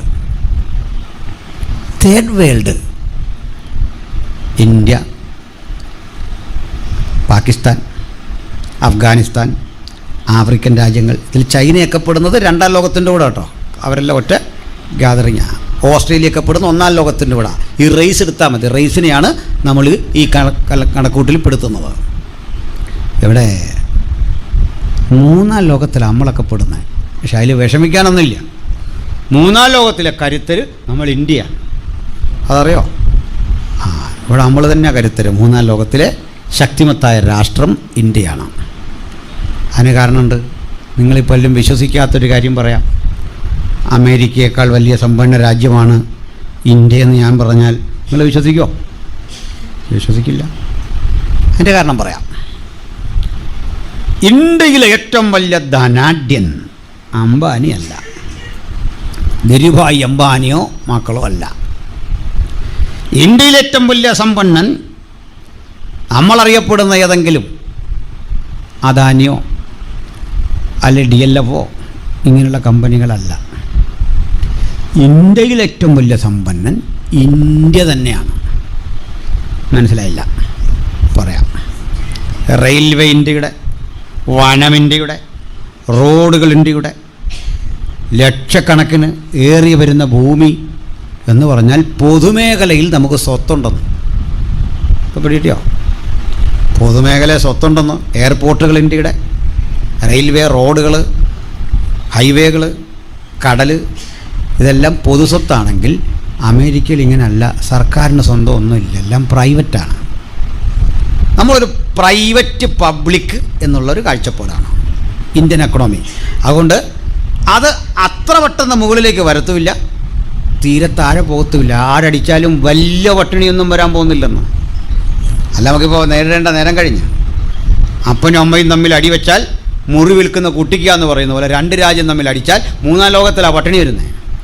അവിടെ കണ്ടോ, യുദ്ധം നടന്നു. ഉക്രൈനും റഷ്യയും തമ്മിൽ യുദ്ധം നടന്നു. തട്ടിപ്പോകുന്ന പാകിസ്ഥാനും ലങ്കയൊക്കെയാണ്. കാരണം ആശ്രിത രാജ്യങ്ങളാണ്, അതേ പറ്റൂ. ആ പൊളിറ്റിക്സ് ഒത്തിരി പറയാൻ നമുക്ക് നേരമില്ല, അതവിടെ കിടക്കട്ടെ. അപ്പോൾ മൂന്നാം ലോകത്തിലെ സമ്പന്നനാരാ? ഇന്ത്യ. പക്ഷെ മൂന്നാം ലോകങ്ങളെ പൊതുവിലെടുത്താനുള്ള പ്രശ്നം എന്താ? നിരക്ഷരത, അറിവില്ല. ഞാൻ പറഞ്ഞു ആദ്യം സതിയുടെ കാര്യം. സതി നിരോധിക്കും കാലത്ത് സർക്കാർ ഉത്തരവായി. സതി നിരോധിക്കും കാലത്ത് ഏതാണ്ട് 100,000-ഓളം സ്ത്രീകൾ ടൗണിൽ ഇറങ്ങിയിട്ട് സമരം ചെയ്തു, സതി തിരിച്ചു കൊണ്ടുവരണമെന്ന്. അതാ നമ്മുടെ രാജ്യം. എന്നാലോചിച്ച് നോക്കിയേ. ഇല്ലിട്രസി, അതുപോലെ മറ്റ് പല ഘടകങ്ങൾ. ഇനി ഇന്ത്യ മാറ്റി നിർത്താം. ദാരിദ്ര്യം, ക്ഷാമം, മരുന്നില്ലായ്മ, പോഷകാഹാരക്കുറവ്, ഇതാണ് മൂന്നാം ലോക രാജ്യങ്ങളുടെ പ്രശ്നമെങ്കിൽ മനുഷ്യാവകാശ പ്രശ്നങ്ങളാണ് ഇവിടെ വലുത്. മനുഷ്യനാണ് ഇവിടുത്തെ ചർച്ചാ വിഷയം. വിശപ്പാണ് ചർച്ചാ വിഷയം, വിദ്യാഭ്യാസമാണ് ചർച്ചാ വിഷയം, അങ്ങനെയെങ്കിൽ തേർഡ് വേൾഡിൻ്റെ വിഷയം ബൈബിള് പ്രവചിക്കുന്നു. കറുത്ത കുതിരയുടെ പുറത്തൊരുത്തനിരിക്കുന്നു, അതിന്മേലിരിക്കുന്നവൻ ഒരു തുലാസ് പിടിച്ചിരിക്കുന്നു. പണത്തിന് ഒരിടം കഴി ഓതുമ്പോൾ 3 ഇടം കഴിയവം അധികം ചിലവാക്കരുത്, തൂക്കിത്തരാം.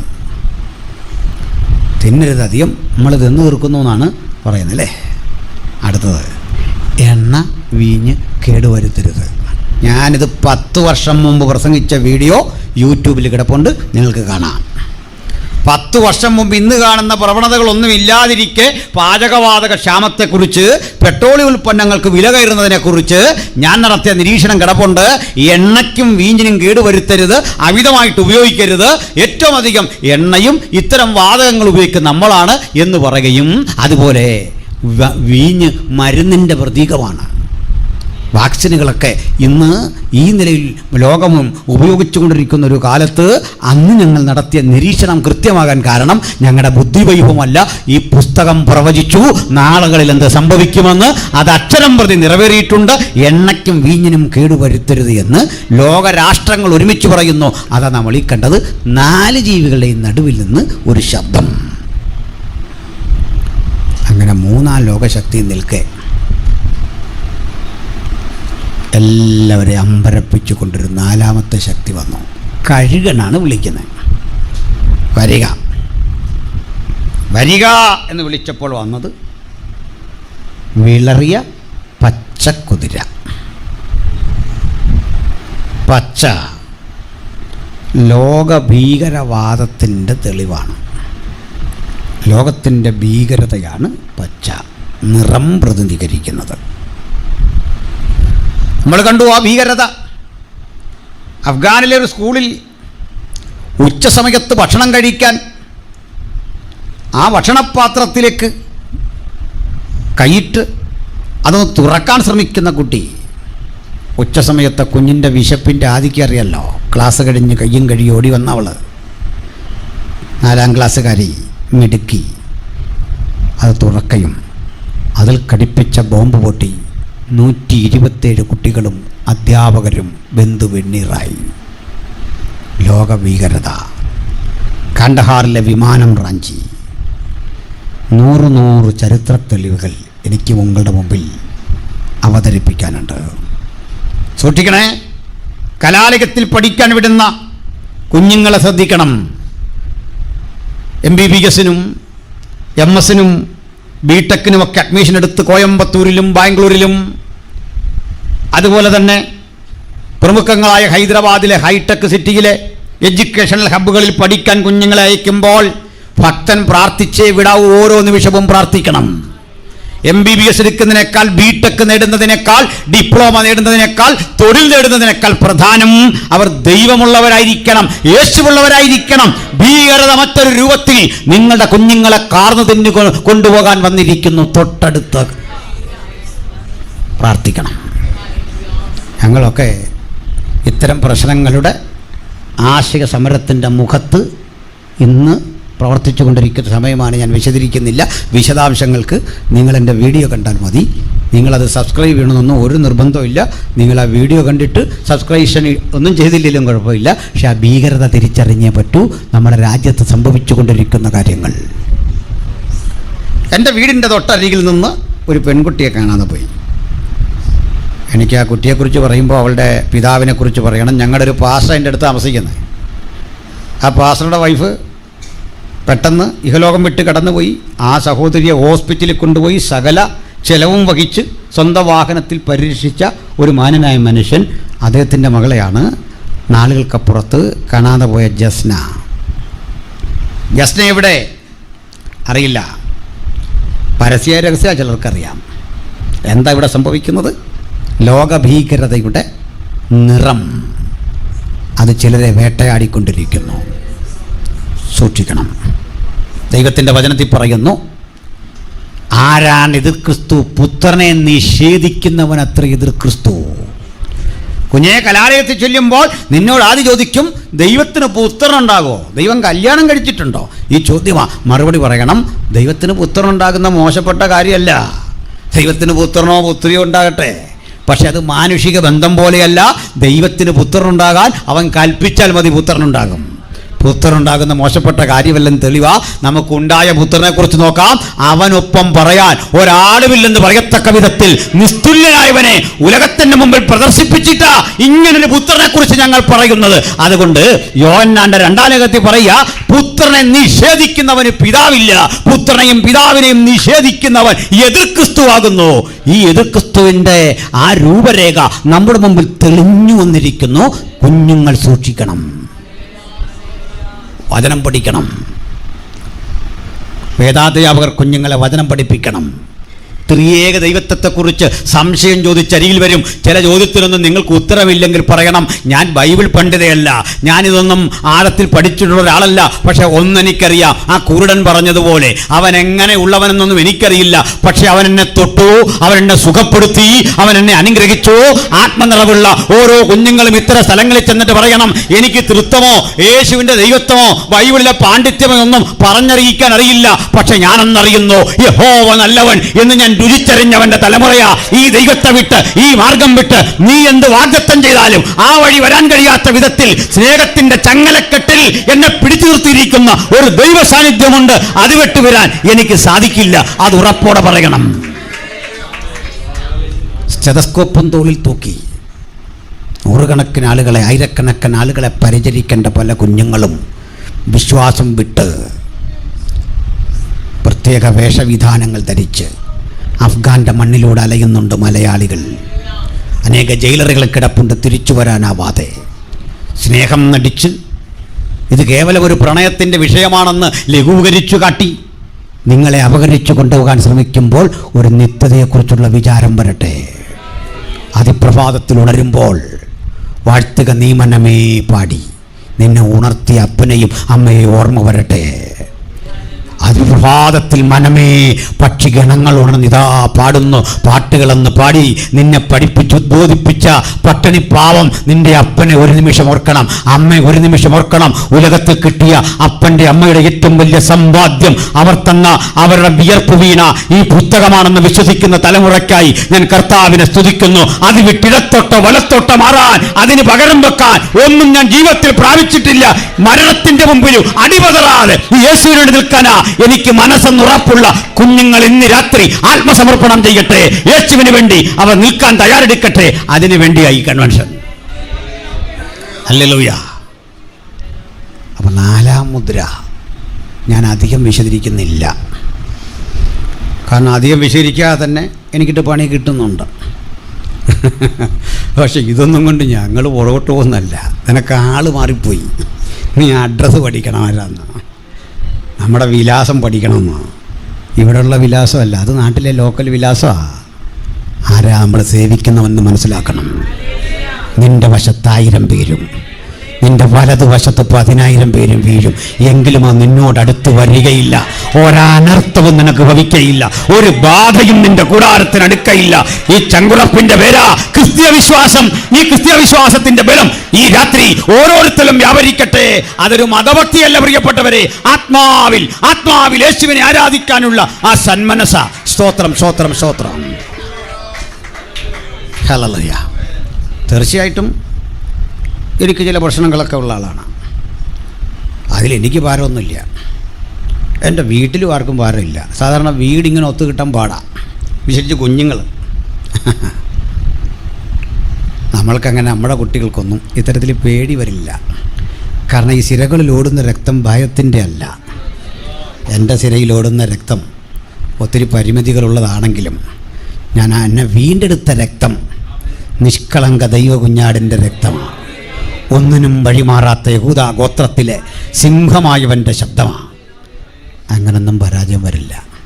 ഇനി ക്രിസ്തു നിമിത്തം പ്രാണൻ ഛേദിക്കേണ്ടി വന്ന അത് ഭാഗ്യമല്ലേ.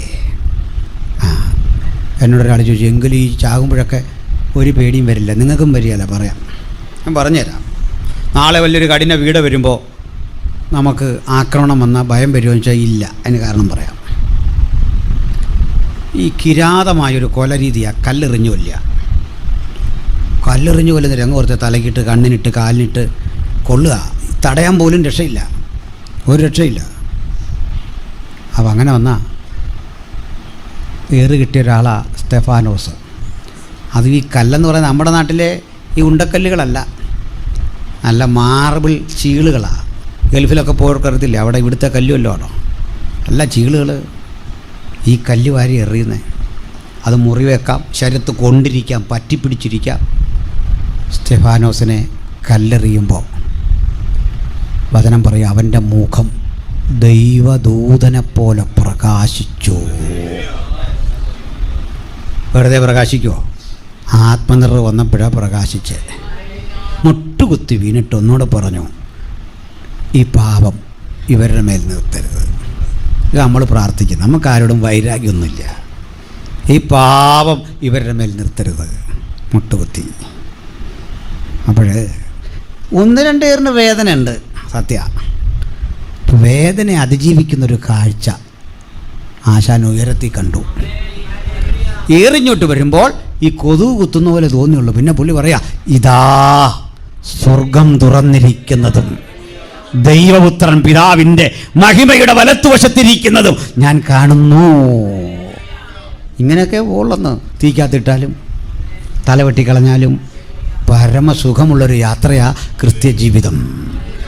ഹല്ലേലൂയ. കണ്ടൊരു പഴയ പാട്ടുണ്ട്, പരിഹാസം ചൊല്ലി ശത്രു നേർക്ക് വരുമ്പോൾ, പരിഹാസം ചൊല്ലി ശത്രു നേർക്ക് വരുമ്പോൾ, ഒരു സ്തോത്രം പാടി ആശ്വസിപ്പാൻ ശക്തി നൽകുന്ന, ഒരു സ്തോത്രം പാടി ആശ്വസിപ്പാൻ ശക്തി നൽകുന്ന ക്രിസ്ത്യ ജീവിതം പോൽ ഭാഗ്യം പാരിലെന്തുള്ളൂ. ജീവിതം പോൽ ഭാഗ്യം പാരിലെന്തുള്ളൂ. കൂട്ടുകാരിൽ പരമായിട്ടെന്നെ പോറ്റുന്ന, കൂട്ടുകാരിൽ പരമായിട്ടെന്നെ പോറ്റുന്ന, നല്ല പെറ്റമ്മയിൽ അൻപേറുന്ന യേശു പോരായോ. നല്ല പെറ്റമ്മയിൽ അൻപേറുന്ന യേശു പോരായോ. ക്രിസ്ത്യ ജീവിതം പോൽ ഭാഗ്യം പാരിലെന്തുള്ളൂ. ക്രിസ്ത്യ ജീവിതം പോൽ ഭാഗ്യം പാരിലെന്തുള്ളൂ. ഹല്ലേലൂയ. Price the Lord. അപ്പോൾ ക്രിസ്ത്യജീവിതം നമുക്ക് ആനന്ദനിർഭരമാണ്, സന്തോഷമാണ്. 4-ാം മുദ്ര പൊട്ടിക്കുമ്പോൾ ഒരു കുതിര, പച്ച നിറം, അവനെ വിളിച്ചു തര ഒരു കഴുകൻ. കഴുകൻ അമേരിക്കയുടെ ചിഹ്ന പലാവർത്തി പറഞ്ഞു. ഓയിൽ ഉൽപ്പാദക രാജ്യങ്ങളുണ്ട്, നമുക്കറിയാലോ. ഈ രാജ്യങ്ങളുടെ എല്ലാം മേധാവിത്വം അമേരിക്കയ്ക്കാണ്. നിങ്ങൾക്കറിയോ? സൗദി അറേബ്യ, കുവൈറ്റ്, UAE, ഈ രാജ്യങ്ങളെല്ലാം കൺട്രോൾ എങ്ങനെ അമേരിക്കയുടെ എണ്ണക്കിണറുകൾ, അവിടെയുള്ള സയൻറ്റിസ്റ്റുകൾ, അവിടെയുള്ള സ്ഥാപനങ്ങൾ, ഇതൊക്കെ കൺട്രോൾ ചെയ്യുന്നത് സായിപ്പാണ്. നിങ്ങൾക്ക് വിശ്വാസം വരുന്നില്ലല്ലേ? പറയാം, ഒന്നുകൂടി പറയാം. സുവിശേഷ പ്രവർത്തകർക്കും ക്രൈസ്തവർക്കുമൊക്കെ ബൈബിൾ കൊണ്ട് സഞ്ചരിക്കാൻ സ്വാതന്ത്ര്യം ഇല്ലാത്ത സ്ഥലമാണ് സൗദി അറേബ്യ. അവിടെയൊക്കെ ജോലി തീർക്കറിയാം അല്ലേ? പ്രാർത്ഥനയ്ക്കാൻ വയ്യ. എൻ്റെ സ്നേഹിതൻ ബഹുമാനായ പാസ്റ്റർ രാജുപൂവക്കാലയുടെ അളിയൻ എന്നോടൊരു കാര്യം പറഞ്ഞു. ഈ പുസ്തകം കയ്യിലിരിക്കുന്നു എന്ന് കുറ്റം ചുമത്തി സൗദി അറേബ്യയിൽ വെച്ച് പിടിച്ചു. നമ്മൾ തന്നെ കത്തിച്ച് കളയാൻ പറഞ്ഞു. സാധിക്കില്ലെന്ന് അദ്ദേഹം പറഞ്ഞു. 4x4 ജയിൽ, 4 അടി നീളം, 4 അടി വീതി, 4 അടി ഉയരമുള്ള ജയിലിൽ അദ്ദേഹത്തെ കിട്ടും. നീ വരാൻ വയ്യ, കിടക്കാൻ വയ്യ, ഇരിക്കാൻ വയ്യ. ആ രംഗോർത്തി 110 ദിവസത്തിലധികം കിടന്നു. അദ്ദേഹം പറഞ്ഞു, പക്ഷേ അവിടെ തന്നെ കിടന്നില്ല, എല്ലാ ദിവസവും രാവിലെ എഴുന്നേൽപ്പിക്കും. വലിയ ഉത്സാഹമാണ്. അങ്ങനെയെങ്കിലും ഒന്ന് പുറത്തിറങ്ങാം, ചാട്ടയ്ക്ക് അടിക്കാനാ. 1-2 ദിവസം കഴിഞ്ഞപ്പോൾ ഈ അടിയോടങ്ങ് പൊരുത്തപ്പെട്ടു. അതൊരു ഉത്സാഹമായി, അങ്ങനെയെങ്കിലും ഒന്ന് പുറത്തിറങ്ങാം. ഇന്നെന്തൊക്കെ UK എന്നെ വിളിച്ചു പറഞ്ഞു, എൻ്റെ ബ്രദറെ, നാളെ സൗദി അറേബ്യ പോകാൻ വിസ കിട്ടിയാലും ഞാൻ പോകും, യേശുവിനെ പ്രസംഗിക്കും. കാരണം ഈ ജയിലിൽ കിടന്ന് ഞാൻ അനുഭവിച്ചൊരു സന്തോഷം, കാതിരിഭ്യോഗത്തിൽ കിട്ടാത്ത സന്തോഷമേ. എനിക്ക് അവിടെ കിടന്ന് എൻ്റെ കർത്താവ് കൂടെ വരുന്ന ഞാനങ്ങ് അനുഭവിക്കില്ലേ? അനുഭവിക്കുന്നതൊക്കെ എൻ്റെ സുഖം അറിയൂ. ഞാൻ അവളെ വശീകരിച്ച് മരുഭൂമിയിലേക്ക് കൂട്ടിക്കൊണ്ടുപോകും. അവിടെ വച്ച് അവളോട് ഹൃദ്യമായി സംസാരിക്കും. സ്നേഹത്തിൻ്റെ ആധിക്യത്തിൽ ചുട്ടുപഴുത്ത മരുഭൂമിയിൽ ഭക്തനോട് ഇടപെടുവാൻ ദൈവത്തിന് പദ്ധതിയുണ്ടെങ്കിൽ ആ ജയിലറയ്ക്കുള്ളിൽ ഇറങ്ങി വരുന്ന ദൈവ സാന്നിധ്യമാണ് ഭക്തൻ ശ്രദ്ധിക്കേണ്ടത്. അതുകൊണ്ട് ഈ അവസ്ഥയൊന്നും ക്രിസ്തുയേശുവിൻ്റെ സ്നേഹത്തിൽ നിന്ന് നമ്മെ പിന്തിരിപ്പിക്കാൻ പര്യാപ്തമല്ല. അമേരിക്ക കീഴടക്കി വച്ചിരിക്കുന്നത് പറഞ്ഞപ്പോൾ വിശ്വാസം വരുന്നില്ല. സൗദി അറേബ്യയിൽ സ്വാതന്ത്ര്യമില്ലെന്നൊക്കെ ഞാൻ പറഞ്ഞത് പൂർണ്ണമായി വിശ്വസിക്കാൻ വരട്ടെ. അവിടെ ഇന്നും ബുർക്ക ധരിക്കാത്ത, ഗൗണൊന്നും ധരിക്കാത്ത, കുഞ്ഞുടുപ്പിട്ട് യാത്ര ചെയ്യുന്നവരുണ്ട്. നല്ല കുരിശി വെച്ച പള്ളിയുണ്ട്, മൈക്കിൽ കൂടെ പ്രസംഗമുണ്ട്. ഒരറബിയും ചിമുങ്ങല്ല. നമ്മുടെ എല്ലാ സായിപ്പിൻ്റെ പിടികിട്ടിയോ? തോടണം കളിയറിയ സ്ഥിതി അങ്ങ് മാറും. ഞാനെത്തോട് ചോദിച്ചാൽ ഇത്ര തൻ്റെ ഇടമുണ്ട്, അതുകൂടെ ഒന്ന് പൊളിക്കുന്നേ. അങ്ങോട്ട് എറിയ രണ്ട് പറ്റുമോ? പറ്റില്ല. അതുവഴി മദാമ കുഞ്ഞുടുപ്പൊക്കെ ഇട്ടാണ് പോകുന്നത്. സായിപ്പ് ട്രൗസറും ഇട്ട് തന്നെയാണ് പോകുന്നത്. പള്ളിയിൽ കുരിശും വെച്ചിട്ടുണ്ട്, ബൈബിളും ഉണ്ട്. പിന്നെ ആർക്കെതിരെ നിയമം? അതെപ്പോഴും ദുർബലൻ്റെ മണ്ടയിൽ അടിക്കാനുള്ള നിയമം ശരിയല്ലേ? പോലീസ് കൈ കാണിക്കുന്ന തന്നെ ആളെന്തരോ നോക്കിയല്ലേ അല്ലേ? അപ്പോൾ അങ്ങനെ അത് ലോകത്തിൻ്റെ ഒരു അലിഖിത നിയമമാണ്. അങ്ങനെ അതിന് മാറ്റമൊന്നും വരാൻ പോകുന്നില്ലേ? കാലഹരണപ്പെട്ടൊരു വണ്ടിയും കൊണ്ടാണ് പോലീസ് വന്ന് നമുക്ക് ഇൻഷുറൻസ് ഉണ്ടോ എന്ന് തിരക്കുന്നത്. മനസ്സിലാക്കിക്കോണം. ഞാനിവരുടെ ഈ പോക്ക് കൊണ്ട് പ്രാർത്ഥിച്ചിട്ടുണ്ട്, ദൈവം ഇവർക്കൊരു അപകടവും പറ്റരുതേ. അതുകൊണ്ട് വന്നിട്ടാ നമ്മുടെ ലൈഫിനെക്കുറിച്ച് ക്ലാസ് എടുക്കുന്നത്. ഓർത്ത് നോക്കണം. ഈ ഇടയ്ക്ക് ഒരു പോലീസ് എന്നെ പിടിച്ചു. ഞാൻ തെറ്റിയതല്ല, കാരണം സീറ്റ് ബെൽറ്റ് ഇട്ടിട്ടില്ല. എന്നെ പുള്ളി ഒത്തിരി നേരം ക്ലാസ് എടുത്തു. ഞാൻ പൈസ ഒക്കെ അടച്ചു. ഞാൻ ചോദിച്ചു, സാർ ഈ ക്യാപ്പ് വെക്കണം നിയമമില്ലേ? സാറിൻ്റെ പൈസ കൂടെ തരാം. സാറ് നിയമം ലംഘിച്ചു. ഇതാ പിടിച്ചു. ഇവിടെ എല്ലാവരും നിയമം പാലിക്കണം. പിടിച്ചോളാൻ പറഞ്ഞു. ഞാൻ ക്യാപ്പ് വെപ്പിച്ചിട്ടാണ് പിന്നെ വിട്ടവിടുന്നു. ഇത് വെക്കാൻ പറഞ്ഞു ആദ്യം. നിങ്ങളിത് വെക്കണം, റൂള് നമുക്കെല്ലാം ഒരുപോലെ വെക്കാൻ പറഞ്ഞു. ഞാൻ തന്നെയല്ല, അപ്പോൾ കുറേ പിള്ളേരെല്ലാം അവിടെ കൂടി സാറ് ക്യാപ്പ് വെക്കാൻ പറഞ്ഞു. നിങ്ങളൊന്നും ഇങ്ങനെ ചെയ്ത് കളയരുത്. ഇതിൽ പ്രത്യേക വികാരത്തിൽ ചെയ്തു പോയതാണ്. ആകെ 500 രൂപയേ ഉള്ളൂ കയ്യിൽ. അതേലും മേടിച്ചുകൊണ്ട് പോയി. അങ്ങനെ പറ്റിയൊരു പ്രശ്നമായത്. പാല് മേടിക്കാൻ പോയ വഴിയാണ്. അപ്പോഴാണ് ഞാൻ ഓർത്തത് നമ്മളെപ്പോലൊരാളായതുകൊണ്ട് പുള്ളിയൊന്നും ചെയ്തില്ല. എങ്ങനെ ശപിച്ചില്ല. അങ്ങനെയാണ് എത്ര ആളുകളുടെ ശാപം ഈ മനുഷ്യന്, ഈ പാവ മനുഷ്യന് കിട്ടിക്കാണും. പോട്ടെ, അത് വിട്. അപ്പോൾ വിടാം. നമുക്ക് നമ്മുടെ വിഷയത്തിലേക്ക് വരാം. പോലീസുകാരെങ്കിലും ഉണ്ടെങ്കിൽ കൈകാര്യം ചെയ്യരുത്. പോട്ടെ, ക്ഷമിക്കുകയും ചെയ്തേക്ക്, വിട്ടേക്ക്. ആ വിഷയം വിടും. അങ്ങനെ ഞങ്ങൾ ഈ ഉദാഹരണമൊക്കെ ഉഗാണ്ടയിലേ പറയുന്നത്, നിങ്ങളെ പറയാതിരിക്കാൻ വേണ്ടിയാണ്. ദൂരത്തെ ഉദാഹരണം. അപ്പോൾ നമുക്ക് വിഷയത്തിലേക്ക് വന്ന് നിർത്താം. ഈ പച്ചക്കുതിര ഭീകരമാണ്. ഈ പച്ച ഭീകരതയല്ലാതെ അവർക്ക് ചിന്തിക്കാൻ പറ്റില്ല. ഒന്നാമത് വിദ്യാഭ്യാസം ഉണ്ടായില്ല, അറിവില്ലാത്തൊരു പശ്ചാത്തലത്തിലൂടെ വന്നേ, നിരക്ഷരത. അങ്ങനെയുള്ള ഘട്ടത്തിൽ ഈ രാജ്യങ്ങളുടെ ഭീകരത തിരിച്ചറിഞ്ഞ് ഈ രാജ്യങ്ങളെ അടിച്ചമർത്തി ഒതുക്കിയത് അമേരിക്കയാണ്. കുവൈറ്റിനെ, അതുപോലെ സൗദി അറേബ്യയെ, UAE കൺട്രോൾ ചെയ്തു. ഇങ്ങനെ അടിച്ചൊതുക്കി പച്ചയുടെ വീര്യം കെടുത്തിയത് അമേരിക്കയാണ്. ഭീകരതയ്ക്കെതിരെ വീര്യം കെടുത്തിയത് അമേരിക്ക അല്ലേ? അങ്ങനെ പച്ച വിളറി മഞ്ഞ പോലായി. പിടികിട്ടിയോ? പക്ഷേ സന്തോഷിക്കാൻ വരട്ടെ. ഈ അടിച്ചൊതുക്കി വച്ചിരിക്കുന്ന ഏത് അച്ചടക്കവും അല്പം കഴിയുമ്പോൾ പൊട്ടിത്തെറിക്കും. ശരിയാണോ? അതിൻ്റെ തെളിവായി സ്കൂളിൽ പഠിക്കുന്ന കുഞ്ഞുങ്ങളെ, LKGയുടെ പിള്ളേരെ, UKG 1ാം ക്ലാസ്സുകാരെയൊക്കെ അനങ്ങരുത്, മിണ്ടരുത്, ചിരിക്കരുത്, കരയരുത്, ഇങ്ങനെ പറഞ്ഞ് ആ ക്ലാസ്സിൽ ഇരുന്ന പാവങ്ങൾ ഇങ്ങനെ ഇരിക്കുക.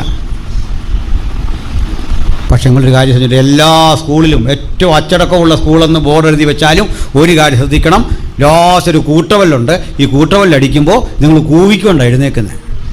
അവർ കൂവിയത് ആരെയാ? ടീച്ചറിനെ, മാതാപിതാക്കളെ, വിദ്യാഭ്യാസ വകുപ്പിനെ, ശിവൻകുട്ടി മന്ത്രിയെ, എല്ലാവരെയും കൂടെ കൂട്ടി ഒരു കൂവിച്ച പഴയ മന്ത്രിയെ. അതിൻ്റെ സകല വൈരാഗ്യം തീർത്ത ആ കൊച്ചു കൂവിക്കൊണ്ടൊരോട്ടം. ആണും പെണ്ണൊന്നും ഈ കാര്യത്തിൽ വ്യത്യാസമില്ല. അതിൻ്റെ മുഴുവൻ പ്രതിഷേധവും ആ കൂവിച്ചയിലുണ്ട്. ആ സ്കൂളേ തീർന്ന്. അതാണ് ഇത് അടിച്ചൊതുക്കി വെച്ച സകല അച്ചടക്കവും ഇങ്ങനെയാണെന്നാണ് പറഞ്ഞത്. അത് പൊട്ടിത്തെറിക്കും. പിടികിട്ടിയ അല്ലോ, ഞാൻ ഇന്നും പകലൊരു വീഡിയോ ചെയ്തിട്ടപ്പോൾ പറഞ്ഞു, ഇത്തരം കക്ഷികൾക്ക് പോലീസിനെ പേടിയില്ല, പട്ടാളത്തെ പേടിയില്ല, തൂക്കുമരത്തെ പേടിയില്ല, നിയമത്തെ പേടിയില്ല, രാജ്യ നിയമങ്ങളെ പേടിയില്ല, ആയുധത്തെ പേടിയില്ല, കത്തിയെ കടാരയെ ബോംബിനെ പേടിയില്ല, പൊട്ടിത്തെറിക്കണം, ഇതാ അവരുടെ ആഗ്രഹം. പേടിയുള്ള ഒരൊറ്റ കാര്യമുള്ളൂ, ഒറ്റ കാര്യം. ഇവർ പേടിക്കുന്ന ഒറ്റ കാര്യമുള്ളൂ, അത് ഞങ്ങളുടെ കീശയിൽ ധാരാളമുണ്ട്, പൈസയില്ല. അവർ പേടിക്കുന്ന ഒരൊറ്റ കാര്യം ആശയമാണ്. ആശയയുദ്ധത്തിൽ വേണ്ട കരുത്ത് നിനക്കില്ല, നീ തലകുത്തിന്ന് കിട്ടത്തുമില്ല. അത് ഞങ്ങളുടെ കയ്യിൽ വേണ്ടുവോളമുണ്ട്, അത് ഈ പുസ്തകം തന്നാ ഞങ്ങൾക്ക്. സ്തോത്രം, ഹല്ലേലൂയ. ദൈവത്വം, മനുഷ്യത്വം, നിത്യത, ന്യായവിധി, വീണ്ടും വരവ്, ചുരുക്കത്തിൽ മനുഷ്യരാശിയെ സംബന്ധിച്ചുള്ള ഏറ്റവും മഹത്തരമായ സമാധാനപൂർണമായ ഒരു ലോകത്തിന്റെ സിദ്ധാന്തം ഉലകത്തിന് കൊടുക്കാൻ ആവോളം ഈ ആവനാഴിയിലുണ്ട്. അതിൻ്റെ മുമ്പിൽ പിടിച്ചു നിൽക്കാൻ ഈ ശക്തിക്ക് കഴിയില്ല. അതിന് പകരമാ ഈ വാളെടുക്കുന്നത്, ആയുധം എടുക്കുന്നത്. ഇവൻ ഭൂമിയുടെ കാലംശത്തെ തീർക്കുന്നു. കണ്ടല്ലോ, കാലംശത്തെ. ഞങ്ങൾ നോക്കിയിരുന്നു, ഒരു 10 കൊല്ലത്തിനുള്ളിൽ പാശ്ചാത്യ രാജ്യങ്ങൾക്ക് സംഭവിക്കാൻ പോകുന്ന അബദ്ധം, അഭയാർത്ഥികൾ രൂപത്തിൽ അവിടെ ചെന്നുപെട്ടവരിലൂടെ സംഭവിക്കാൻ പോകുന്ന പരാജയം നിങ്ങൾ കണ്ടോണം. ഒന്ന് കുറിച്ചിട്ടോ. 10 വർഷം മുമ്പ് IM-ൽ പറഞ്ഞ ക്ലാസ് എഴുതിയെടുത്തവരുണ്ട്, റെക്കോർഡ് ചെയ്തവരുണ്ട്, യൂട്യൂബിലുണ്ട്, കണ്ടാൽ മതി. അവിടെ നിൽക്കട്ടെ. വേറൊരു കാര്യം അതിലും വലുത്, ശേഷം മനുഷ്യർക്ക്, അവർ കൊല്ലാതെ വിട്ട ആളുകൾക്ക് ഭൂമിയിലെ കാട്ടുമൃഗങ്ങളെ കൊണ്ട് ദോഷം വന്നു. ഇത് ഞാൻ പറഞ്ഞ, ഞാനന്ന് കാട്ടുമൃഗം എന്നൊക്കെ പറയുമ്പോൾ ഇവർക്ക് ഭയങ്കര അംഗീകരിക്കാൻ പാടായിരുന്നു. കാട്ടുമൃഗം വേണ്ട, നമ്മുടെ നാടൻ പട്ടി മുതൽ കാണിക്കുന്ന പ്രപഞ്ചം കണ്ടോ. പക്ഷേ അപ്പോൾ ഞങ്ങളുടെ അവിടെ ഒരു പൊതുയോഗം വിളിച്ചു. പട്ടികൾ, കാട്ടുപന്നി, മറ്റ് ജീവജാലങ്ങളെല്ലാം കൃഷി നശിപ്പിക്കുന്നു, പട്ടികൾ മനുഷ്യനെ ഉപദ്രവിക്കുന്നു, അകപ്പാടെ പ്രശ്നം. അന്ന് ഞങ്ങളുടെ MLA PC ജോർജാണ്. അവിടെ ഒരു സമാധാന ചർച്ചയ്ക്കകത്ത് പറഞ്ഞു, ഫോറസ്റ്റിലെ ആളുകൾ വന്നിട്ടുണ്ട്, അവരുടെ പ്രതിനിധി എഴുന്നേറ്റ് ക്ലാസ്സും എല്ലാം എടുത്തു കഴിഞ്ഞു. പറഞ്ഞു, മനേകാ ഗാന്ധി പറഞ്ഞിട്ടുണ്ട്, ബാബ ആംഡേ പറഞ്ഞിട്ടുണ്ട്, ഏതാണ്ടെല്ലാം ചരിത്രം പറഞ്ഞിട്ട് പറഞ്ഞു, പന്നിയെ കൊല്ലരുത്, പട്ടിയെ കൊല്ലരുത്.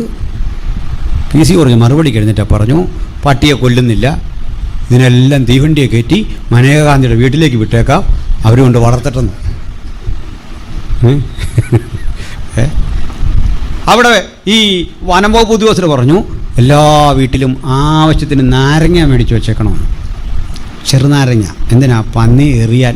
കല്ലിനെറിഞ്ഞാൽ അതിന് ക്ഷീണം വരും, നാരങ്ങ കൊണ്ടെറിഞ്ഞാൽ അതിന് വേറെ ദോഷമില്ല, അതങ്ങ് പൊക്കോളുന്നു. പാവപ്പെട്ട നമ്മളൊരു കിലോ നാരങ്ങ മേടിക്കാൻ ചെന്നേ 200 രൂപ എങ്ങണ്ട വില. മനസ്സിലായില്ലേ? പന്നിയുടെ വില നമുക്കില്ലെന്ന്. ഞാൻ ആറളം ഫാമിൻ്റെ അടുത്തായിരുന്നു കഴിഞ്ഞ ഇടയ്ക്ക് കൺവെൻഷൻ, നമ്മുടെ എന്താ കണ്ണൂർ. അവിടെ ചെന്നപ്പോൾ അവിടെ കേട്ട കാര്യം രസകരാ. കുറേ ഉദ്യോഗസ്ഥരെല്ലാം കൂടെ തടഞ്ഞു വെച്ചിരിക്കുക ആൾക്കാർ, വനം വകുപ്പ് പാവങ്ങൾ. അവരെ തടഞ്ഞിട്ട് അവരിലൊരാൾ പറഞ്ഞു, സാറേ നിങ്ങളെ രക്ഷിക്കുന്നതല്ല ഞങ്ങളുടെ ജോലി, പന്നിയെ രക്ഷിക്കുന്ന. നിങ്ങളെ രക്ഷിക്കേണ്ട പോലീസ് അങ്ങോട്ടില്ല. ഞങ്ങൾ പന്നിയെ, പട്ടിയെ, കാക്കയൊക്കെ രക്ഷിക്കാൻ വേണ്ടി വനം. മനസ്സിലായില്ലേ? അവരെ തടഞ്ഞിട്ട് കാര്യമില്ല. ആര് തടഞ്ഞാലും രക്ഷയില്ല. മനസ്സിലായോ? നമ്മുടെ സർക്കാർ പട്ടിക്ക് ആഹാരം കൊടുത്ത് കണ്ടോ? അന്നേരം ഒരാൾ പ്രസംഗിച്ച് പട്ടിക്ക് ആഹാരം കൊടുത്ത് കാര്യം പറയാം, പട്ടിക്ക് ഓട്ടുണ്ടോയെന്ന് ഓർത്തല്ല ഞങ്ങളിത് ചെയ്തതെന്ന്. ഇലക്ഷൻ വരുന്നു, പട്ടിക്ക് ഓട്ടുണ്ടോയെന്ന് ഓർത്തല്ല അതിന് ആഹാരം കൊടുത്തത്, പിന്നെ അതിന് പ്രാണനുണ്ടല്ലോ എന്ന് ഓർത്താ. പക്ഷേ കാര്യം എന്താണെന്നറിയണ്ടേ? ഈ മൃഗജാലങ്ങളെയൊക്കെ സംരക്ഷിക്കുന്നത് വെറുതെ അല്ല. ഈ പുസ്തകം പറയാ, ശേഷം മനുഷ്യർക്ക് വന്യജീവികളെ കൊണ്ട് മരണം വന്നു. എവിടെ പോകുന്നു കാലം? ഈ അസ്വസ്ഥത പുകയുന്ന സ്ഥിതിവിശേഷം കാണുമ്പോൾ ഭക്തൻ അകക്കണ്ണ് ജ്വലിപ്പിച്ചൊന്ന് നോക്കണം. ഉയരത്തിലേക്ക് ഒരു കാഴ്ച കാണാം. ഞാൻ എൻ്റെ കണ്ണ് പർവ്വതങ്ങളിലേക്ക് ഉയർത്തുന്നു, എനിക്ക് സഹായം എവിടെ നിന്ന് വരും? ചില പ്രാർത്ഥിക്കുമ്പോൾ തെറ്റിച്ച് പറയാറുണ്ട്, സഹായം വരുന്ന പർവ്വതം. അങ്ങനൊരു പർവ്വതം ഇല്ല. സഹായം വരുന്ന പർവ്വതം എന്നൊരു പർവ്വതമുണ്ടോ? എനിക്ക് സഹായം പർവ്വതത്തിൽ നിന്നല്ല, ആകാശത്തെയും ഭൂമിയെ ഉണ്ടാക്കിയ യഹോവയിങ്കൽ നിന്ന് വരുന്നു. അന്നാളിൽ ഏത് കണ്ണും അവനെ കുത്തിത്തുളച്ചവരും അവനെ കാണും. അവൻ്റെ വരവിന് വേണ്ടി ലോകമൊരുങ്ങുന്നു. 4 ജീവികളും 4 കുതിരകളും തമ്മിലുള്ള ഈ സമന്വയത്തിൽ ഒരു കാഴ്ച കാണാം. നിങ്ങളിൽ ചിലർക്കെങ്കിലും ഉടലെടുക്കാനിടയുള്ള ഒരു സംശയമുണ്ട്.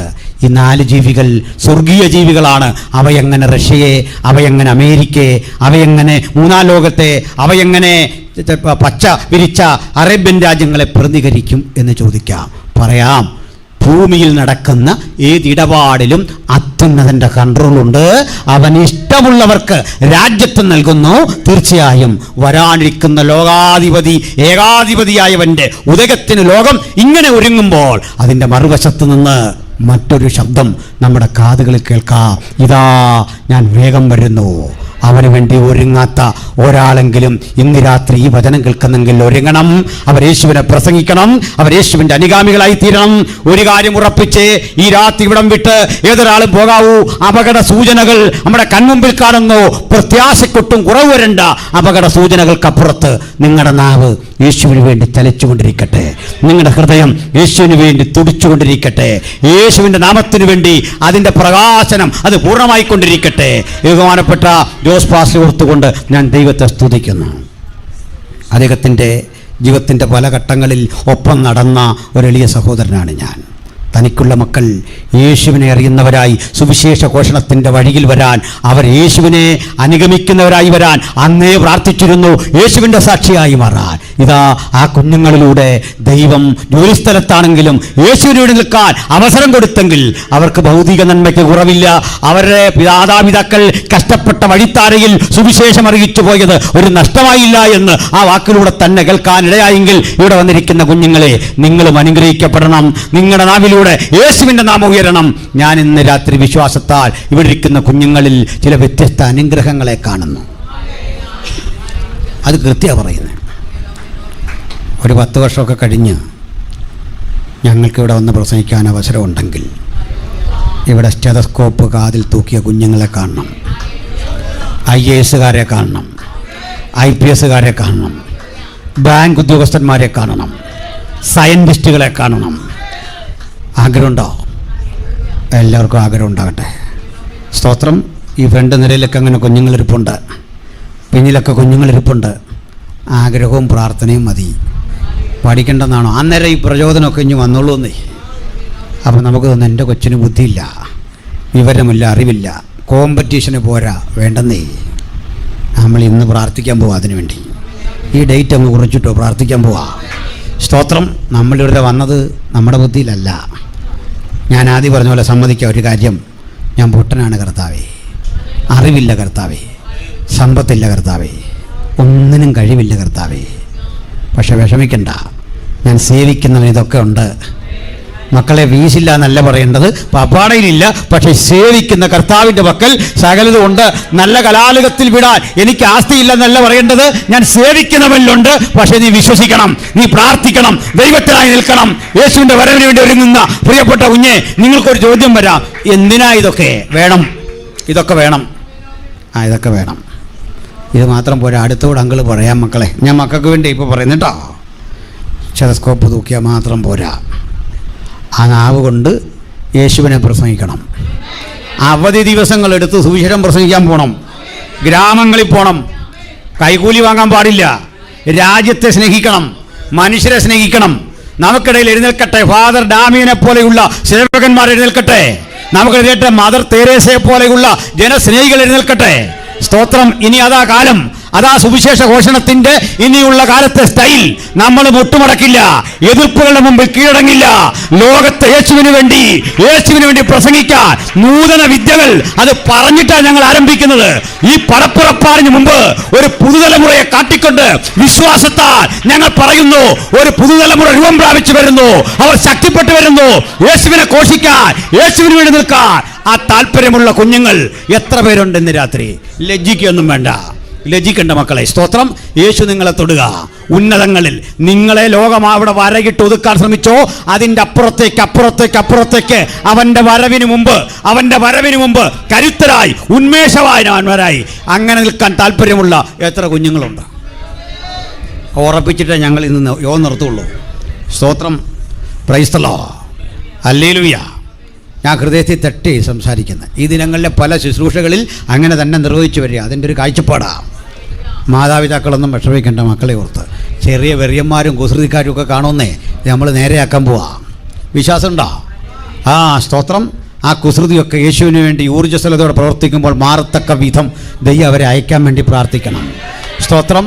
ജോലി കിട്ടുന്ന ശമ്പളം കിട്ടുന്ന കുഞ്ഞുങ്ങളായിട്ട് മാത്രമല്ല, ശമ്പളത്തിൽ എന്താണ് ഈ തൃപ്തി? അതിലൊക്കെ അപ്പുറത്തല്ലേ. ശമ്പളമില്ലാത്ത കാലത്തും വാരിക്കഴിച്ച ഒരു പിടി വറ്റിൽ സംതൃപ്തി കണ്ടെത്തിയവരല്ലേ നമ്മൾ. ഹല്ലേലൂയ.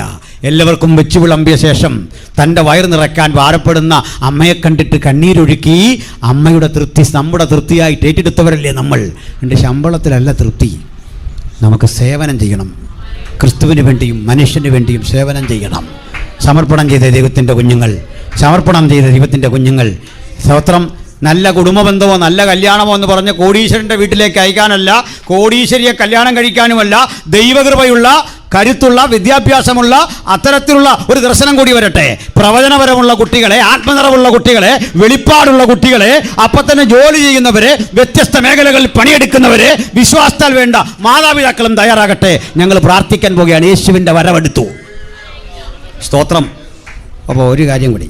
അപ്പോൾ യേശു കർത്താവ് വന്നാലോ വരട്ടെ. അതിൻ്റെ കാരണം പറയാം. ആ ഉദാഹരണം പറഞ്ഞ് നമുക്ക് നിർത്തിയേക്കാം. നമ്മൾ ഈ ബാല്യത്തിൽ, ഇപ്പോഴത്തെ കുട്ടികൾക്ക് അറിയാത്തൊരു കളി ബാല്യത്തിലുണ്ടായിരുന്നു. ചിരട്ടയ്ക്കകത്ത് മണ്ണുമൊക്കെ നിറച്ചുള്ള ഒരു കളിയില്ലേ പണ്ടത്തെ, പുതിയ പിള്ളേർക്ക് അറിയില്ല. അതെല്ലാം ഈ ഗെയിമേൽ കുഞ്ഞുങ്ങൾ സമയം കളയല്ലേ. നമ്മൾ ഈ ചിരട്ടയ്ക്കകത്ത് മണ്ണുമൊക്കെ വെച്ച് പെൺപിള്ളേരായി ആ മണ്ണുമൊക്കെ ഉടയ്ക്കുന്നത്.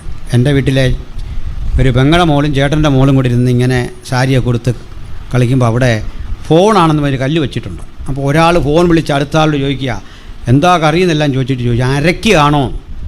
അപ്പോൾ അടുത്ത ആൾക്ക് എങ്ങനെയാണ് കണ്ടതെന്ന്. അകലങ്ങളിലാണല്ലോ ഈ സംഭവം.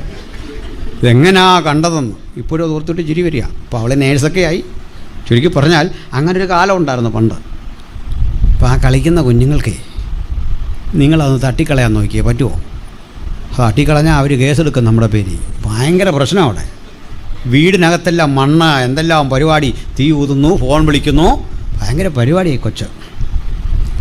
ഇതിൻ്റെ വിചാരം ഇത് ഒറിജിനൽ ചോറാണ്. കളിക്കുന്ന നേരം അത് ഈ നമ്മളെ ഈ വസ്തുമാറ്റ സിദ്ധാന്തം എന്ന് പറഞ്ഞ പോലെ ഒറിജിനൽ സാധനമാണെന്ന് കരുതിയാൽ ഇത് കൈകാര്യം ചെയ്യുന്നത്. നമ്മളെത്ര പറഞ്ഞാലോ സമ്മതിക്കില്ല. നമ്മൾ കാണാതെ അതിങ്ങനെ ടേസ്റ്റ് ചെയ്യുന്നുണ്ട് അരച്ച സാധനമൊക്കെ. അടുത്ത ആളിന് വിളമ്പി കൊടുക്കും, ഇച്ചിരി തിന്ന്, നല്ലതെന്ന് പറഞ്ഞാൽ കൊടുക്കുന്നത്. ഇതെല്ലാം ഇവിടെ നിന്നൊക്കെ പെറുക്കിയതാണ്. നമ്മളെത്ര ബോധവൽക്കരിച്ചാലും അതിന് മാറ്റം വരികയല്ല. പക്ഷേ ഒരു 12:30 സമയമൊക്കെ ആകുമ്പോൾ കിച്ചണിൽ നിന്ന് നല്ല fresh food, chicken fry, fish ഫ്രൈഡൊക്കെ ഗന്ധം വരുമ്പോൾ ഒക്കെ മനസ്സിലായി സംഗതി മാറി. ഇവൾ തന്നെ കാല് കൊണ്ടൊരൊറ്റ അടി ചിരട്ടക്കിട്ട് ഒരോട്ടോ ഓടിപ്പോയി അവിടെ ഇരിക്കും ഭക്ഷണത്തിന്. കാരണം എന്താ അറിയോ? പൊരുളായത് വന്നപ്പോൾ നിഴലായതങ്ങ് പോയി. ഈ ഭൂമിയിൽ കിട്ടുന്നല്ല ഇത്രയേ ഉള്ളൂ മക്കളെ. ഒരു ദിവസം ഇത് തട്ടിക്കളയും നമ്മൾ. പൊരുളായതിനെ കാണുമ്പോൾ വാസ്തവമായതിനെ കാണുമ്പോൾ പ്രതിബിംബം നിരാകരിച്ച് ഈ ലോകവും ഈ മായ ഉപേക്ഷിച്ച് യേശുവിന് വേണ്ടി കടന്നു പോകുന്ന ആ ശുഭനിമിഷങ്ങളെ നമുക്ക് ആത്മാവിൽ കാണാം. എല്ലാ കണ്ണുകളും അടച്ചട്ടെ, എല്ലാ ഹൃദയങ്ങളെ ഏകാഗ്രമാക്കിയട്ടെ. എനിക്ക് യേശുവിന് വേണ്ടി നിൽക്കണം. ജോലിയോടൊപ്പമോ ജോലിയോട് കൂടെയോ ജോലി ഇല്ലാതെയോ യേശുവിൻ്റെ വിളി പോലെ എനിക്ക് യേശുവിനെ പ്രസംഗിക്കണം. ആഗ്രഹമുള്ള കുഞ്ഞുങ്ങളെല്ലാം ഒന്ന് കൈപൊക്കിക്കേ. യേശുവിനായി നിൽക്കാൻ മനസ്സുള്ള കുഞ്ഞുങ്ങൾ. ചില കുഞ്ഞുങ്ങൾ കരമുയർത്തുന്ന, ആരും പരസ്പരം നോക്കണ്ട, കൊച്ചു കുട്ടികളടക്കം കരമുയർത്തി കാണുന്നു. കർത്താവ് അനുഗ്രഹിക്കട്ടെ മക്കളെ. യേശുവിനായി നിൽക്കാൻ സമർപ്പണം ചെയ്ത് കുഞ്ഞുങ്ങളെ, ഈ കുഞ്ഞുങ്ങൾ യേശുവിനെ പ്രസംഗിക്കുന്ന സന്തോഷമുള്ള മാതാപിതാക്കളും കരമുയർത്തിയാട്ടെ. നമ്മുടെ എല്ലാ മക്കൾ യേശുവിനെ പ്രസംഗിക്കാൻ ശക്തരാകട്ടെ. അല്പനേരം നമുക്ക് ദൈവത്തെ മഹത്വപ്പെടുത്തി തിരുസന്നിധാനത്തിൽ എഴുന്നേറ്റ് നിൽക്കാം. ഈ വചനം കേട്ട ഏവർക്കും പുനരാഗമനം ചെയ്യാൻ പോകുന്ന യേശുവിൻ്റെ നാമത്തിൽ ഞങ്ങൾ അനുഗ്രഹങ്ങളും ആശീർവാദങ്ങളും കൽപ്പിക്കുന്നു. തുടർന്ന്